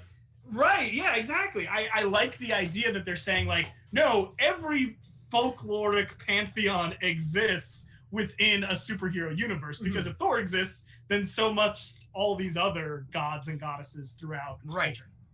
And Eternals kind of does that in a way, though I'm very interested to see how they do it, because they're named after gods, but they aren't gods, but they inspired the god mythology. Like you have Gilgamesh, you got Cersei, you got Icarus. Icarus. But like they also existed as well. Like yes. The problem is Jack Kirby didn't intend for it to be part of regular continuity when he created the comic. And I didn't know that. Mark Gruenwald, funny enough, when the original Jack Kirby run ended, was like, I'm gonna do a series that's just me like figuring out how these people fit into continuity. And it's kind of just basically the Eternals being like, we also existed and sometimes humans confuse us for the real gods. So it's just, we're just gonna roll with that, and we're not gonna think about it too much further. And we're about to see more of the pantheons in Love and Thunder, apparently, because like for those who may not want a spoiler for it, close your ears. But we're getting Zeus apparently played by Russell Crowe. Yeah, freaking Superman's dad in Man of Steel. So we'll see. Can I share something hilarious about that? I want to say it was on Twitter. Someone like posted an article about that. And someone like replied, and they were like, that doesn't make sense. Zeus is a DC character. And I was like, yes, you're technically right, but you're also technically wrong in terms of the scope of human history. I don't think DC has the copyright from the ancient Greeks on Zeus. It'd be like if someone said like, oh, Marvel can't have Zeus, that belongs to Percy Jackson. I'm like, God damn it. right. You can't own like the concept of a religion. No. Yeah, exactly. I do have a theory that Marvel is gonna figure out, and it's one way or another. They're gonna either I I think Disney wants to do a live action Hercules movie based off of their Disney Hercules property, but I don't think that they're gonna do it if they introduce Hercules as a character in the Marvel universe. I don't think Disney can have it both ways. That's what I think. And I think that Disney may know that. They're not gonna, cast a Disney Hercules and a Marvel Hercules and have them coexist. And so, which is unfortunate because Hercules is honestly a pretty damn good character in the Marvel universe in terms of comics alone. Yeah, he's fun. Yeah. I think you could really play up the fun. Exactly. If they do that. Yeah. If they make him bi. But I think you can have fun with Hercules, which is where you can make him, you can just have more fun with the buffoonery of Hercules. That kind of what we're leading Thor into a little bit, in a way. Yeah, I hadn't thought about it. Yeah, I hadn't thought about it until you said it, but I was like, oh man, current MCU Thor is really just 616 Hercules, isn't he? Yeah. A little kind bit. of. Yeah. The buffoonery, yeah. Yeah. I remember when the all new, all different Hercules came out. It reminded me a lot of that series with the Thor we have now. For sure. Yeah. Let's talk about the merchandising controversy, and the fact that the toys are already on clearance before the movie even came out, and like, I went to my local Hot Topic on the day of the movie and the day after. They have this shirt that I'm wearing now and a black t-shirt with just the poster that has Simu on it, and it doesn't look good either. And that's all the Shang-Chi merch they had. I was ever so livid. Yeah, Marvel does a thing where they pick favorites. They definitely are playing favorites. They on their Twitter page, when they changed Captain America to Sam Wilson's Captain America, from Steve Rogers' that was cool. Yeah, that worked. And then they changed it to Captain Carter, and it's like, I hope they changed for What If, but I hope they changed it back because Sam is the Captain America. You see him in Disneyland too. So so like, let's put some respect on his name. Let's also like deal with one Marvel thing at a time. Shang-Chi, then Eternals, then Spider-Man, then Spider-Man. Hawkeye. And so it's like, I want to preface this with, I'm not defending Disney, the mega corporation, because they have a ton of problems, and like, giant corporations are bad. We live in a capitalist hellscape. Anyway, I do think we are also, though, seeing a big product of how much COVID has messed with everything. True. Because I guarantee you that, like, the toy companies were like, we have to have the Shang-Chi toys out by this time because we have to have our quarterly profits in by this time on this product, so we can then get the Eternals toys out, so we can get the Spider-Man toys out. And because of that, you end up with Shang-Chi toys out 2 months before the movie, before anybody knows who these characters are. Right. And therefore, who's going to want to buy them? Right? Exactly. Yeah. My Black Widow Lego set, I got back in early 2020. Like, right. I think March, like right when COVID hit, and I had some money, I was like, I'm gonna buy it, and then it doesn't come out for like a year plus some months. Yeah, like my comic book store, we had like the whole Black Widow wave of Marvel Legends. They were there, and they were all gone before the movie came out. Right. By like a year, probably. Right. So. Right. So I get it. It did mess things up. But it's also like, how much time do they got to like market and like advertise these other movies if like where I agree everything's getting smushed. I get that. So I get that the Shang-Chi toys were probably created a long time ago and then released a long time ago, and now they're on clearance, but then do another wave. Push those figures like they back did a second there. wave of Black Panther figures right after that movie came out, and it showed its success too. Right. But like, to add on to that as well, like, I can't even find a Shang-Chi poster anywhere to buy. Which is weird, right? Because whenever a new Marvel movie comes out, there's always a poster that you can easily have access to. This one, I'm having so much difficulties just even trying to find one. Right. Amazon.com is where I got this shirt. So you could find a lot of stuff on Amazon if you are looking for it. But whether you want to support Amazon or not is up to you. That's the thing. Amazon Canada, we have such limited stock of so much. Oh, really? Yeah. Like, that shirt I definitely have looked and cannot find on there. I love this one. I like getting the ones that aren't cool just one. like... That is very cool. Yeah, that one's definitely I'm digging. Yeah. Because I like to get like the specific ones. Because I got one for like Captain Marvel, like a couple, no, not Captain Marvel, Shazam. Sorry, a couple years ago, and I didn't want just the name. I didn't mean the name. I didn't want just the name Shazam, but I got this cool. I'll show it another time. But the point being is like I like getting the ones that like not everyone's gonna have. You know, this is also speaking of promotion and advertising. I do think that I think we're really seeing that like so much of the Marvel PR team is like stretched super thin because all these projects are so smushed together. Yeah, and because of this, we are seeing a lot of unfair, disproportionate representation, all that. And I look, I don't want to cast too many aspersions, but I'm like, I was losing my mind about how many people were freaking out about just a trailer for Spider-Man Far From Home or same No Way Home. Right. Like, yeah. Everybody.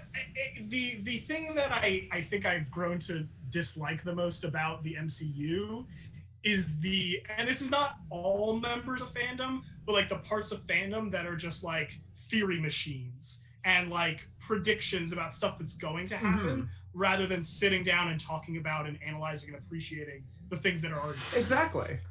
Because like now that Shang-Chi's out, I even did this. I'm guilty of this. I'm like, people are. There's even more Spider-Man talks now because of Shang-Chi, because of that after credit scenes as well, right? Oh, right.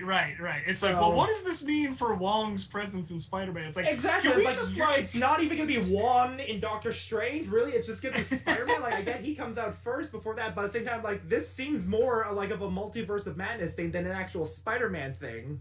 Right. I think the idea of like Wong, who appears to have started a rehabilitation program for supervillains, is a way more interesting thing for me to talk about.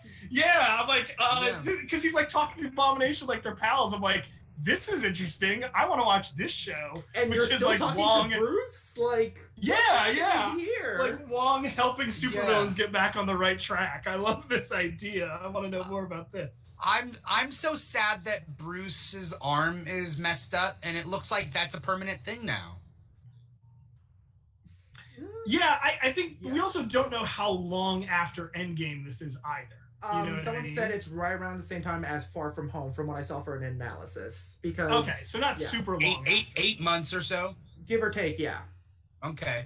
I want to bring up something else, something very specific, and when the blip happened and then the unblip or whatever, the re-blip or whatever, everybody's breakdown, right? Everybody's breakdown was, were these people snapped away or not snapped away? And we need to know for every single character. And in this movie, they're just like, look, all they said about it was, in a world where we could cease to exist and then come back later, like, we need to, like, do these things now. Like, they just mentioned that, right? These are, like, normal characters, just regular citizens being like, then, like, let's not sit on our butts and wait. Let's use this idea to motivate ourselves. We don't know whether Shang-Chi was blipped. We don't know if Katie, yeah. Katie was blipped. We don't know if any of those characters were blipped. Does it matter anymore? That's the question I want to ask you. Does it matter to us as viewers whether someone was blipped or not? See, like, during the build-up to this film's release, I did release, like, one quick little theory video of, like, how I really hope this movie takes place before Endgame, during that 5-year period where everything feels a bit more hopeless. That could have been that's still something I fault the MCU for not exploring more of, right? Like, that is such an interesting world you should have looked into further, and you didn't. So, in terms of whether or not the blip matters anymore, seeing that we've only had 2 films and 2 TV shows technically that actually take place and involve the blip in some way, I don't think it does until it really does, like in Falcon and the Winter Soldier. Right. Because, like, that was such a big contention point for that show, whereas in this, it's something else. I agree with you a lot on that point. I was just going to say that I think if you have a story to tell where the character is impacted by the blip, like we saw with Falcon and the Winter Soldier, where it's not just Sam who was affected, but the Flag Smashers, like the driving theme of that show is the idea of people being displaced by a catastrophic event, right? Mhm. But for Shang-Chi, and I think this is also partly because it's the first film with him, they wanted it to be more standalone. True. It's the sort of thing where, like, do we need to include that angle? And if we don't need to include that angle, let's just roll with it. Right. And I think for us as viewers, until we hear someone say they were blipped and we see how it impacted their life, even like Monica Rambeau, she misses her mother's death. Like, that impacts her life. But I think if we don't hear it, I think we should kind of just assume they probably weren't blipped and lived through that 5 years. At least that's my interpretation. I watched you guys are familiar with New Rockstar, I'm assuming? Yes. Yeah, so they did a video, and I'm pretty sure, like, they did the math. Apparently, Shang-Chi didn't get blipped, and he lived through the 5 years. Because of his age? Yeah, I think he's around 24, 25. So yeah, he was born in 96. Yes. He'd be too young if you subtract 5 years from that even. Yeah. Right. He'd be like he'd be 20? Yeah. Which is not too far off overall, but like No, the actor's too old for 20. Simu's like 32, 33, I think. So Yeah. I'm looking that up. Can someone look up the age of Xiaoling? The actress or Of his sister? Yeah, the actress. Yeah, for sure. The actress. Yeah, Simu was born in 89. So he's a year younger So he's my than me. age. She's 32, yeah.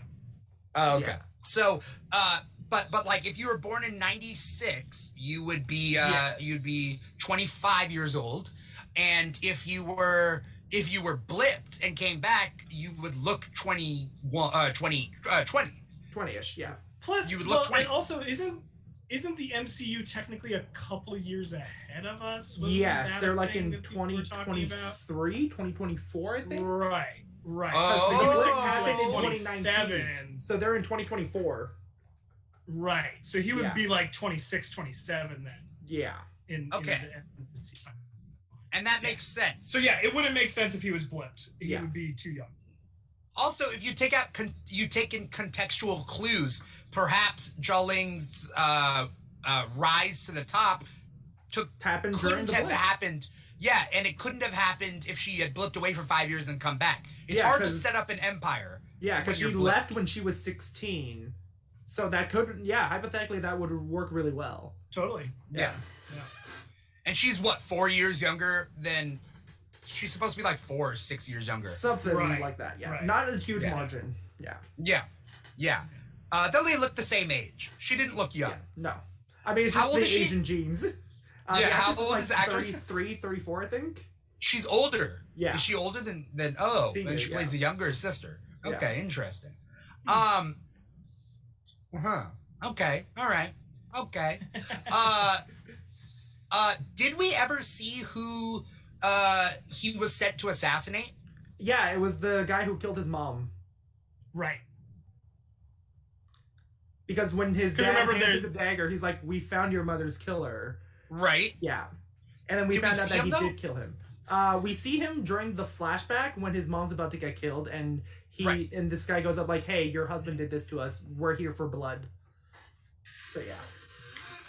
Yeah, we don't Right. actually see him do it, but Yeah. we, He I says think he does. implied strongly. Yeah. Oh. I thought it was going to be Katie's grandfather that they mentioned was dead in the beginning. You think he was That's pulling what a I thought. Bucky? I was gonna say, You it think he sounds was like pulling a Bucky Bucky? Kind of. I did. Yeah. It would be worse than Bucky. He'd have been like childhood friends with her. It would be like an even worse Bucky. Like that's a Yeah. 10-year investment, 10-year plus investment of time. Yeah. Yeah. I think it's interesting how, like, if we're gonna treat the blip that way, though. Like, did you get subtracted 5 years or not? You know what I mean? I Yeah. feel like that has to do, like, that's character development right there, and maybe has to be said. Sure. Maybe they'll have a definitive Marvel Cinematic Universe guide to, like, who's been blipped and who hasn't. We definitely Like need a Sharon new Sharon timeline. Carter, you know? Yeah.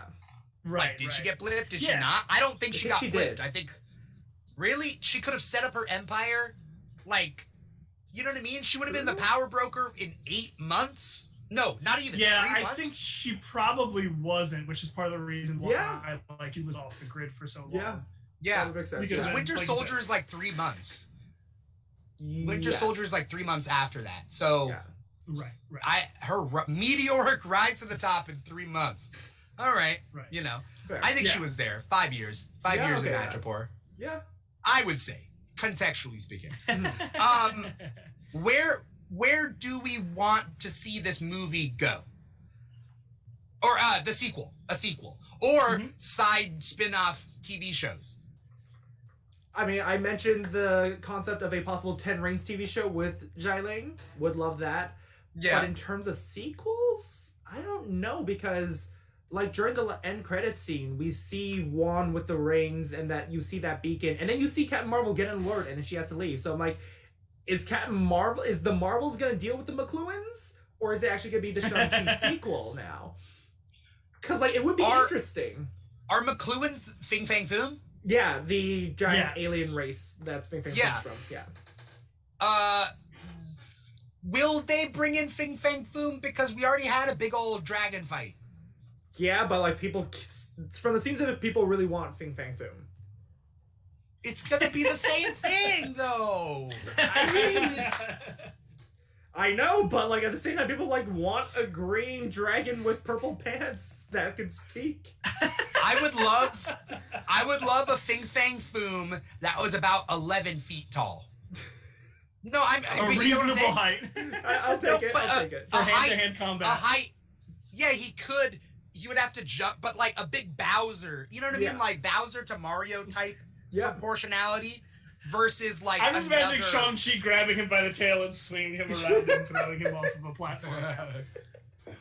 Classic Mario style. Yeah. I'm just saying. But I think they leave it vague, because then the Marvel universe could easily like copy and paste in any alien race that they really want into it. You know what I mean? Like it doesn't necessarily, because I think I don't know.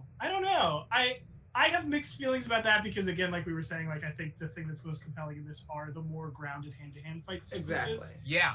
So Johnny, I think you know where I'm gonna go with this. I want to see the other members of the Five Weapons Society. I mean, Zhu Zilin is like a mixture of Sister Hammer and Sister Dagger, and then Razor Fist is kind of like brother Saber. So there is that. So all we're really missing now is like the actual Sister Hammer and Sister or Brother Staff. Yeah, but when he has that line where he's like, "I keep an eye on all my children," exactly. I was thinking the same thing. It's all of them. They gotta, because I think they're so cool. I would rather. I mean, like Razor Fist is like fun as a one-off thing, but I would rather see like a full-on actual Brother Saber Takeshi. Yeah. Yeah, exactly. Yeah. So for anybody who's watching who doesn't know, in the current comics, it's revealed that the name, the Deadly Hands, that has often gone with Shang-Chi is actually a moniker, because he was raised in the House of the Hand, which means he was trained to fight with his fists. And Zhang Zhu, his father's name in the comics, has children in other places around the world who are each experts in a different weapon. So there's Sister Hammer, who's this like 7-foot-tall bald woman who's jacked with a giant hammer that she fights with. There's Sister Dagger, who's like a killer 10-year-old who fights with knives. Brother Saber, who's a swordsman. And Sister Staff, who is actually a mutant who can create hard light constructs with out of sound. So she has like a big pipe. Yeah, like a big flute pipe thing that she plays. And they're all just really cool characters. They feel like something out of a classic martial arts movie. So I would love to see them come in. However, on that note, though, say they do go with that. Would that not in some way devalue the relationship that Wenwu had with their mother, though? Because we see that, that their mother is the one who broke free. Maybe these are just like a bunch of children before them. But at the same time, though, if they're like actually genetically related, I'm like, I don't know. It might devalue Wenwu overall and his overall motivations in this film. Right. I think he was doing his thing long enough as a warlord that you could probably be like, these were kids before he met the mom. Or they might just be like a Thanos situation where they're like adopted. You know what I mean? Like there doesn't have to be another woman involved. Or there could be a difference between the children that he had before the two that we know. Those children were left as orphans or left without a father. They were sired, but not, and thus they are jealous, and they are like, no, I am the true inheritor of the Ten Rings organization. Yeah. Give it to me. Totally. And they're feeling jealous that when we loved these two, whatever, these two. I think that would be a perfect motivation and would continue the theme of like the intergenerational trauma that we see. Exactly. In this movie. I would love to see the Five Weapons Society, though. Do not get me wrong. That'd be so cool. Yeah. So good. I'm excited to see the next issue of what it does. Yeah. Yeah. I want to see Zoling's organization. Same. I just need more Ling. Yeah. I realize I've said her name 5 different ways during this episode. I'm like, I need to figure that out. But like, I think she was really great, and I want to see more of that. And I would not mind Awkwafina not continuing. Same. I don't think I'm fine with her. I just don't think she's necessary in this. But if you make her necessary in it, I think it's forced as well. Yeah. And it'd be nice to have more of the brother-sister dynamic and explore that. And so far, that's what I'm loving in the current Shang-Chi comics. It's the sibling relationships that we're seeing right now. So and specifically this idea of that tension between the ones who are like wanting to follow more in their father's legacy, and Shang-Chi who's like, no, we have to rise above that. I think that dynamic is really interesting, and would like to see more of that in the sequel. Even if they don't bring in the 5 weapons, like that, more of that with his sister as is would be really compelling. Right. I would love to see the Hand, just like the Hand as an antagonist. Let's do it. I'm down. I want to see Shang-Chi versus the Hand. Also, wait, the Hand. The House of the Deadly Hands, and then there's the Hand. Yeah, you guys know what I'm talking about? They're not deadly. Not the Deadly Hands. We know you mean like the Hand from Daredevil. Right. Yeah. It is a weird thing. They haven't made it clear if there's some kind of connection there. Maybe that'll be a thing revealed later on. Apparently we'll get Charlie Cox and Spider-Man and Kingpin and Hawkeye, so we'll see. I don't think we are. I think either. those are like rumors. Everybody wants to rumor the Netflix characters being canon, But like... I've talked about it's the secret. You put it out into the universe. They're trying to will it into existence. They're trying to manifest it.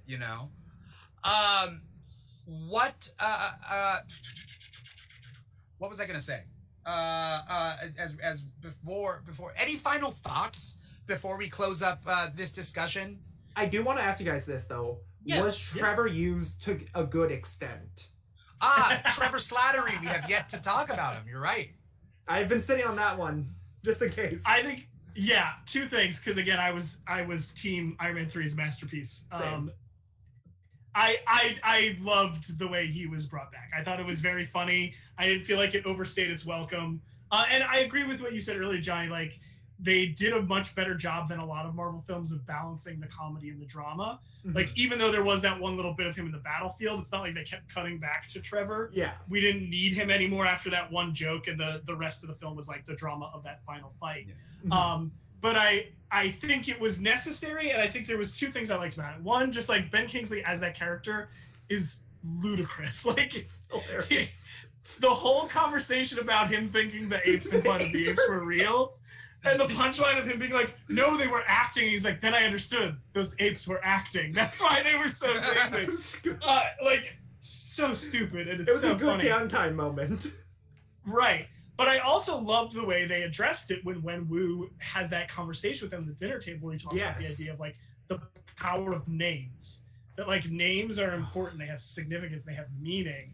And we have to take them seriously. And I thought that was such a great way to give us more insight into the pride of this character and how. And plus, like, for someone who is Chinese, my dad ingrained in me and my younger brother to know how to write like the actual characters for our Chinese names and to remember them and to pass them on to our future generations. So above just the social commentary that was in it, there is that deeper relatability for some Asian people who didn't grow up in actual Asia and grew up in Western culture surrounded by everything else. So, which is good because it was directed at Katie too. So, yeah. That's funny you brought that up because I went to a Sri Lankan wedding yesterday, and it's my first Sri Lankan wedding in like 15 years. and they handed out little cards with Sri Lankan writing on it. They're like, you can pray with this, and I'm looking at it, I'm like, I cannot read a damn thing. Yeah. I don't know how to do this. So I just kind of stayed silent while like other people were doing it, and I was like, okay. Yeah, Like, no, I feel that. I can't read full Chinese. Every few characters I recognize, but that's about it. yeah. Yeah. I also thought what was funny was Katie was like, Sean, your name's Sean. Sean, that's like, oh no, my name's Gina, but I go by Gina. Or whatever. Like, Yeah. great. Yeah, no wonder he found you. It was a good bit. That was a good fun Yeah. one. And also just the meta joke of that like every comic book fan alive has been saying Shang-Chi for the last 40 friggin' years. And we were all wrong. Yeah. And no one corrected us until that one person on TikTok was like, hey, it's Shang-Chi. And we were all like, whoops, we've been wrong. Well, what's funny is that I say Shang-Chi out loud for the majority of it because, like, if it was, like, I read it a little bit as a kid, like, Sean, but I'm like, the words that relate to it don't work entirely. I think I remember you saying that, yeah. Yeah, because Chi is air, but Sean, there's so many different words. There's up, there is smells good, and or similar. So it was definitely an interesting thing. Yeah, Like, because who Jim Starlin. Jim Starlin and Steve Englehart, some white Yeah. dudes. So there's your first problem. Because isn't the translation supposed to be like, I feel like it's like he who walks with air or something like that. Like that's what they say it is in the comic, but the literal translation doesn't make any sense. I was talking to my mom, and she said like she came back to me about this because I was asking her about the name. Like I remember the video clip of Katie making the joke, and I showed it to my mother, and she's like, it sounds like these like up air, and then she comes back to me one day. She's like, so I looked into it a little bit, and it could also mean like a superior form because like you're above the heavens in some way. Okay. So that's another interpretation of the name, but at the same time, like, still don't love it. Yeah. Huh. I think we had this conversation once before, Dimitri, but it's like when we go back to these characters that were, God bless them. I know they didn't have any ill intention, but at the end of the day, they did have their myopic worldview of being creators. You run into these weird roadblocks like what we're describing, where like the translation of the name isn't quite what they intended it to be, and now you're just kind of left with this weird sort of product. Right. It's because they don't know enough about the culture to be writing about it. Why do they think that they can write about it if you don't know it? I don't know. Like it'd be like, and I don't mean this as a joke to make fun of the actual source material, but I can't write the vagina monologues. That's not mine to write. You know what I mean? Yeah. And that's not a stab at the vagina monologues. That's just like me being like, that's not me. That's why would I, you know what I mean? So why are a cisgendered male, people why are people like, I'm gonna write Shang-Chi, but I don't know, he just fights a lot, Yeah. He's gonna look like Bruce Lee. He's gonna have blonde hair. He's gonna have a yin yang symbol on him. Everything. Yeah. Have you guys read the original Master of Kung Fu issue number 15? By the way, I've read a good chunk of them, but there's some rough stuff in those comics. Yeah. I sent pictures of 2 panels to my friends. The first one was when the old guy in the wheelchair holds a gun up to Shang-Chi, and he just straight up calls him a Chinaman. There is so much use of that word in those old comics. Like, it's honestly hard to read them. And it's mostly coming from the Sax Romer characters. Yeah. And once they no longer have the right to those characters, everything with Shang-Chi gets better. Exactly. Because they've stopped bothering to put them in. Exactly. And the best of those original comics are usually the ones that are primarily about Shang-Chi. Exactly. It gets better as it goes on, but there's still like casual racism. It's just after that first issue, like I bought that Master Collection one, and I'm just like, do I really want to read issue number 2 after that? It's just I don't blame you. I don't blame you. I paid for it. Should I? Sometimes we own it just to have it. Like Tintin. I'm a big fan of Tintin comics. Tintin has a comic called Tintin in the Congo, which you can't find in America because they won't print it. So when I was in England, I found it and I had to buy it. But it's because what do you expect of Tintin in the Congo? Like, I wonder what racist shit is gonna happen there. And technically, is it not malicious? Yes, in a technical way. It was just like, no, but these are just the people that are there. It's weird. I don't know, but I own it to have it. And also to read it, because it's not like they had it at the library. I never got to read it. But it's like one of those things. Sometimes you buy it just to have it. Mm-hmm. And that's kind of the frustrating thing about a lot of art forms. But since we're speaking of comics, like the depiction of Asian and people of whether it's Black Americans or African people on the continent is so riddled with grotesque caricatures. They're not human. That's why. Right, exactly. And it's in the works of like people who are held up as icons of the medium, like Will Eisner, incredible cartoonist. But if you read those old Spirit comics, Spirit has a sidekick who's a black kid who's drawn as like a minstrel show character. Yeah. Or if you read like Osamu Tezuka's Astro Boy, there are stories where Astro Boy goes to Africa and it's the same thing as the Tintin in Africa story. Yeah. It's really hard to kind of reckon with the legacy of these artists, but at the same time, the stereotypes that still predominate their work. Not to mention how science fiction is literally based off of white guy goes to space and meets like essentially analogs for real life races, but in these characters like Flash Gordon and what's his main villain's name? Ming the Merciless. Oh, good. Ming the Merciless. He's Asian. But why? He's in space. What is going on? My head went straight to that one episode of Star Trek: The Next Generation where they go to a planet full of black people. And then there's just the worst thing ever. I'm like, what is this show? Right. Well, when we take Star Trek, each race is based off of a country that we were either at war with or not in the Cold War. Klingons, I believe, are Russian. And that's why, as we eased up on our American-Russian relations, when we get into later, like Next Gen, they allow a Russian member to be part of the Federation, right? Like a Klingon in the Federation.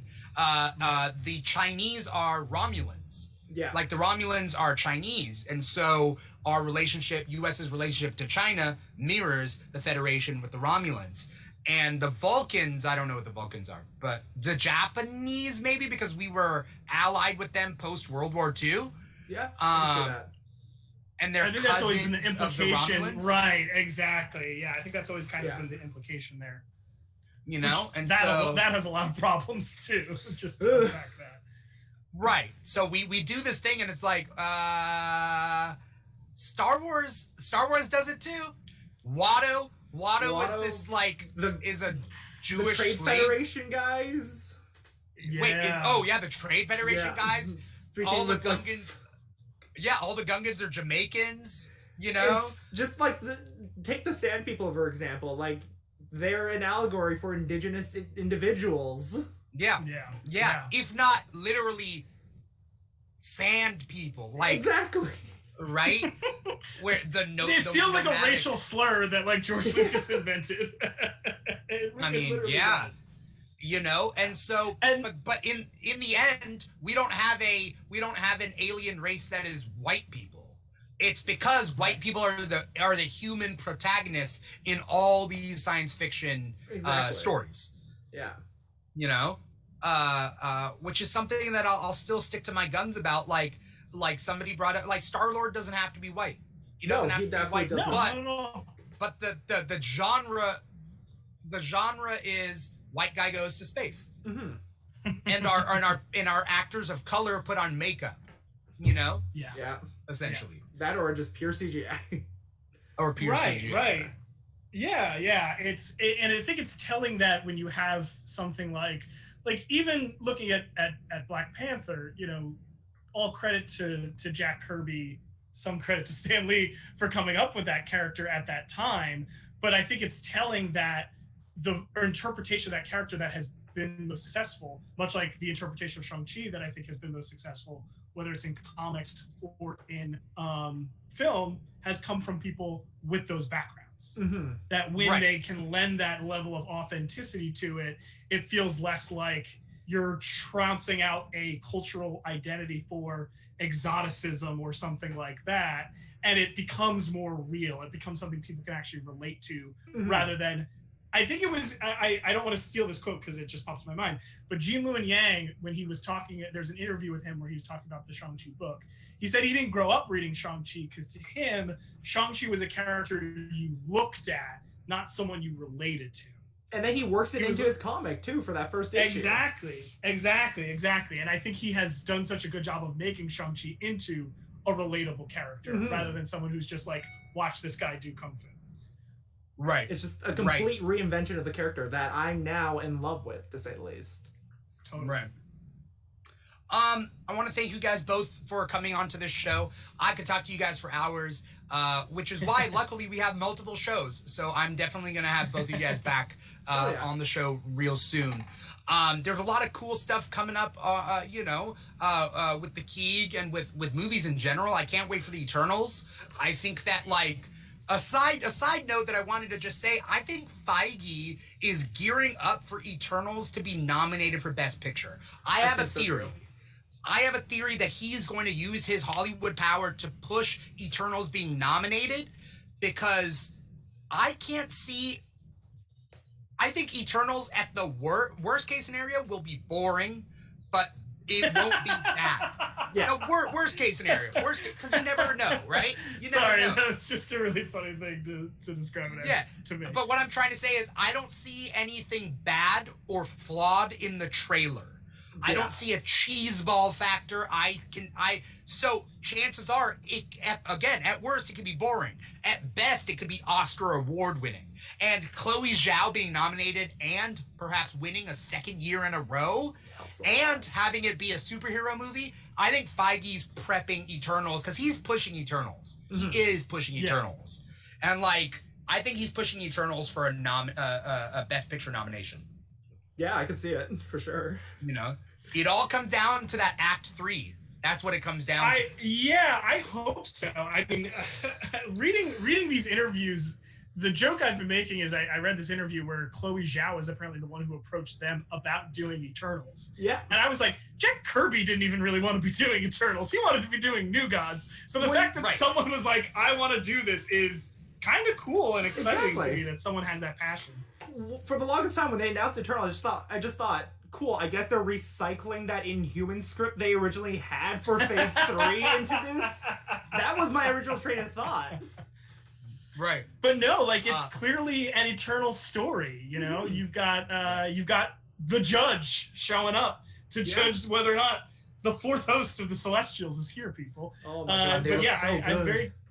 They look amazing. But I'm very curious to see, like, how it's going to play out. And I have definitely gotten that vibe, too, because, look, you know, maybe it didn't have to win, but the fact that Black Panther lost to Green Book is still something that is maybe the most culturally bizarre thing that has ever happened. Honestly, I was okay with it because I did really like culture. Green Book.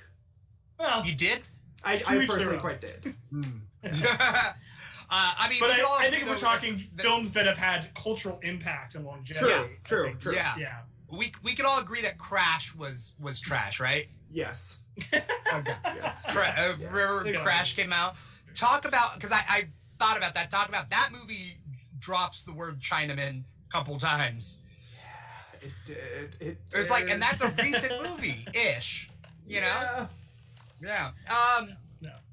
But I'm looking forward to Eternals kind of taking that representation baton and continuing it, and hopefully it doesn't end, because we have Spider-Man, Doctor Strange, as far as movies Thor, are Love concerned. and Thunder, all that good stuff. Yeah. So maybe that they'll continue the baton.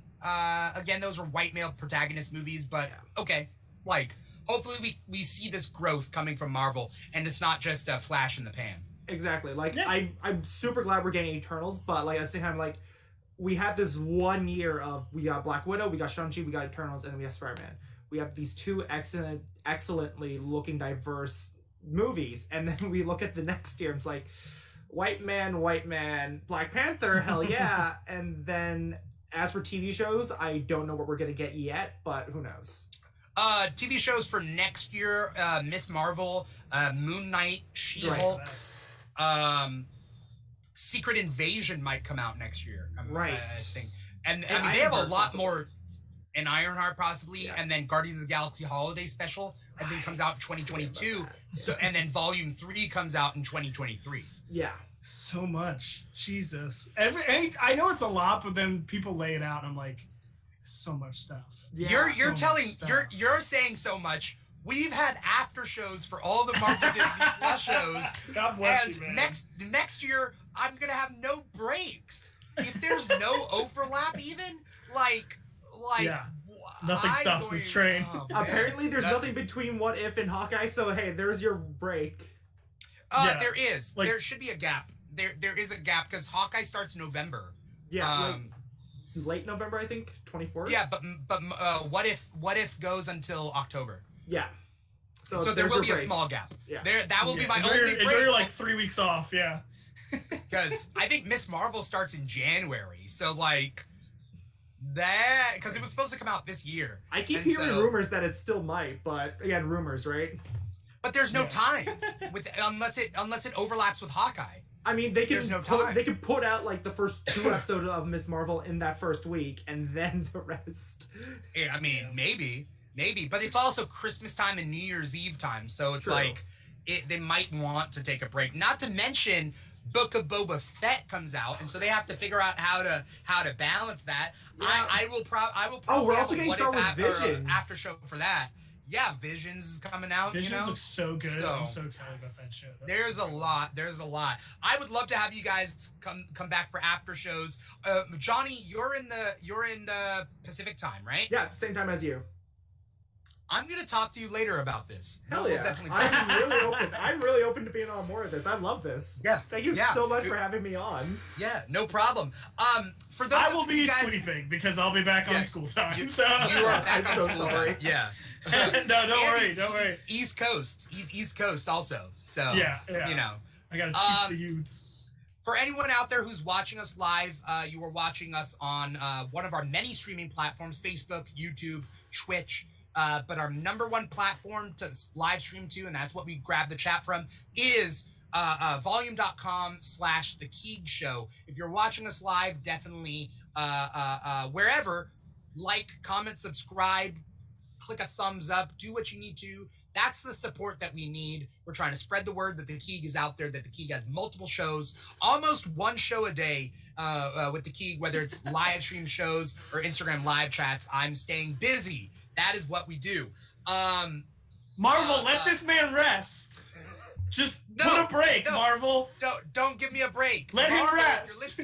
Marvel, if you're listening to me, grab me for your stuff. I want to, if you're listening, I don't need a break. I need you to give me a break by giving me a job. So, that's what I'm aiming for here. Marvel, pay him. I'll support that. Yeah. So if you're watching us live streamed, or you're listening to the podcast, wherever you get your podcast, whether it be Google Play or Apple Podcasts or Spotify or SoundCloud or iHeartRadio, we're on 5 different podcast apps. So definitely stay tuned wherever you guys are digesting the Keeg. We have multiple shows coming up. We have a full Instagram live chat schedule for Mondays and Tuesdays for every single day. I have it scheduled. I'm going to release the list. Mondays and Tuesdays are all booked for all of September. I'm going to release that on Instagram. So follow us on Instagram and TikTok at The Keeg Show. But other than us, Brian, could you tell us your social media out loud? Give us your plugs, what you got coming up. Yeah, sure. So you can follow me on Captain Comic Rex on TikTok. That's where a lot of my stuff is. I'm going to be doing a series of TikTok lives with some creators that I like. Johnny, I'm probably going to reach out to you once I go through the first wave of people. But it's just going to be kind of like a book club, talking about comics that we love with creators who I'm just fans of and I like talking to about comics. So Hell yeah. if you want to hear more ramblings about comic books, check out Captain Comic Rex. That's RECS, like recommendations. And as always, pay your taxes, support your local public schools. God knows we need it in this year. Yeah. And Godspeed support for your you. local comic shops. Which So- I work at Absolutely. one. Oh, do you? Okay. Yeah, okay. I'm So, actually the upcoming manager for one. oh, okay, Johnny. Tell me what your social media is. Tell me your plugs. Tell me what you're up to. All right, so my social media plugs for TikTok and my Instagram are Marvelous Johnny. That's just one word for the TikTok one. For my Instagram, just put an underscore between Marvelous and Johnny. It's double L. That's the Canadian spelling. Is it really? That's apparently it's two L's for Canadians and British people. It's just one L for Americans. I didn't know that. Of the word Okay, marvelous? Yeah. Okay. I For a didn't second, notice I it thought you meant recently. Marvel. For a second, I thought you meant Marvel Comics. I was like, that's a weird, drastic choice just for like one country. No. But okay. Sorry. Then what else do I need to tell again?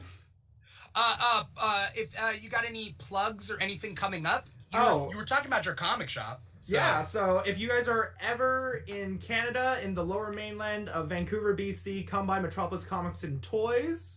We got a pretty good selection of stuff. We try to keep as up to date as we can. And right now, we're actually having a sale on indie comics for about 30% off. So all of those who are interested, come on by. And It's been a while since I've gone to Vancouver, but I do want to go back. So hey, if you're ever here, let me know. yeah, for sure. Yeah. Well, what do you got? What do you got coming up? Do you got anything big coming up?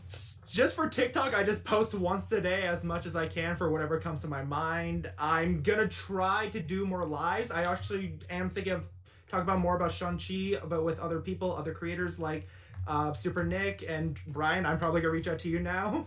So yeah, I can't wait it to should watch be- you and Super Nick talk about it. Super Nick's a great follow. God, yeah. Yeah. I've been interacting with him since I started going viral, and it's amazing just talking to him. So yeah. Yeah. And It's yeah, been that's all that I amazing. got. It's been amazing connecting with you guys and like creating this community of like-minded, inclusive, open-minded creators. And I think that's a big thing because a lot of fans can be gatekeepers, gatekeepy. But you know what I mean? And like it's like let's. It's better if the community is accepting. We get more people involved. Everybody's passionate about it. Like everybody can belong, and I think that that just makes for a stronger community. Yeah. So thank you guys Totally, for standing up for that and doing that, sort of thing. Yeah, again, I have some apparent controversial Marvel opinions and overall in comics. So, if you disagree with me, that's fine. As long as you're respectful about it, we're good. Yeah, for sure. Thank you guys so much for Thank coming. you to you, Dimitri, for Yeah. practicing. Dimitri, shout out to you for practicing what you preach and putting together these shows that I think are really, they're just awesome in their inclusivity and the way that they try to be gate openers rather than gatekeepers for people. I love that. That's everything you that's do. the So, goal, and keep that's it the up, type of dude. people that I try to connect with. Little do you guys know, I have another podcast where I talk shit on both of you guys right after this. What? Well, this is an we'll- interesting one.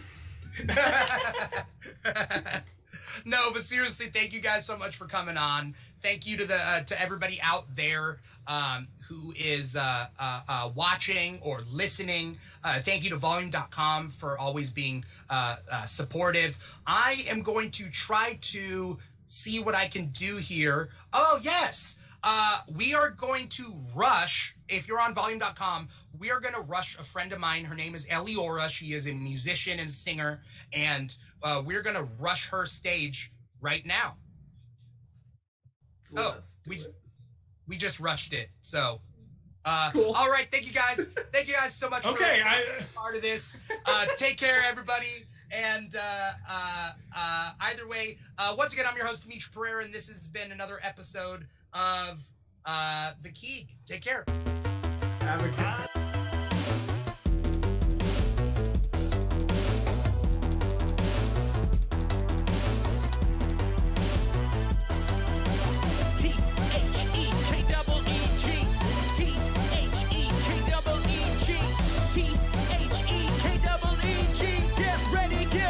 Get ready for the king. Grab your cape and grab your mask. You're either super strong or super fat.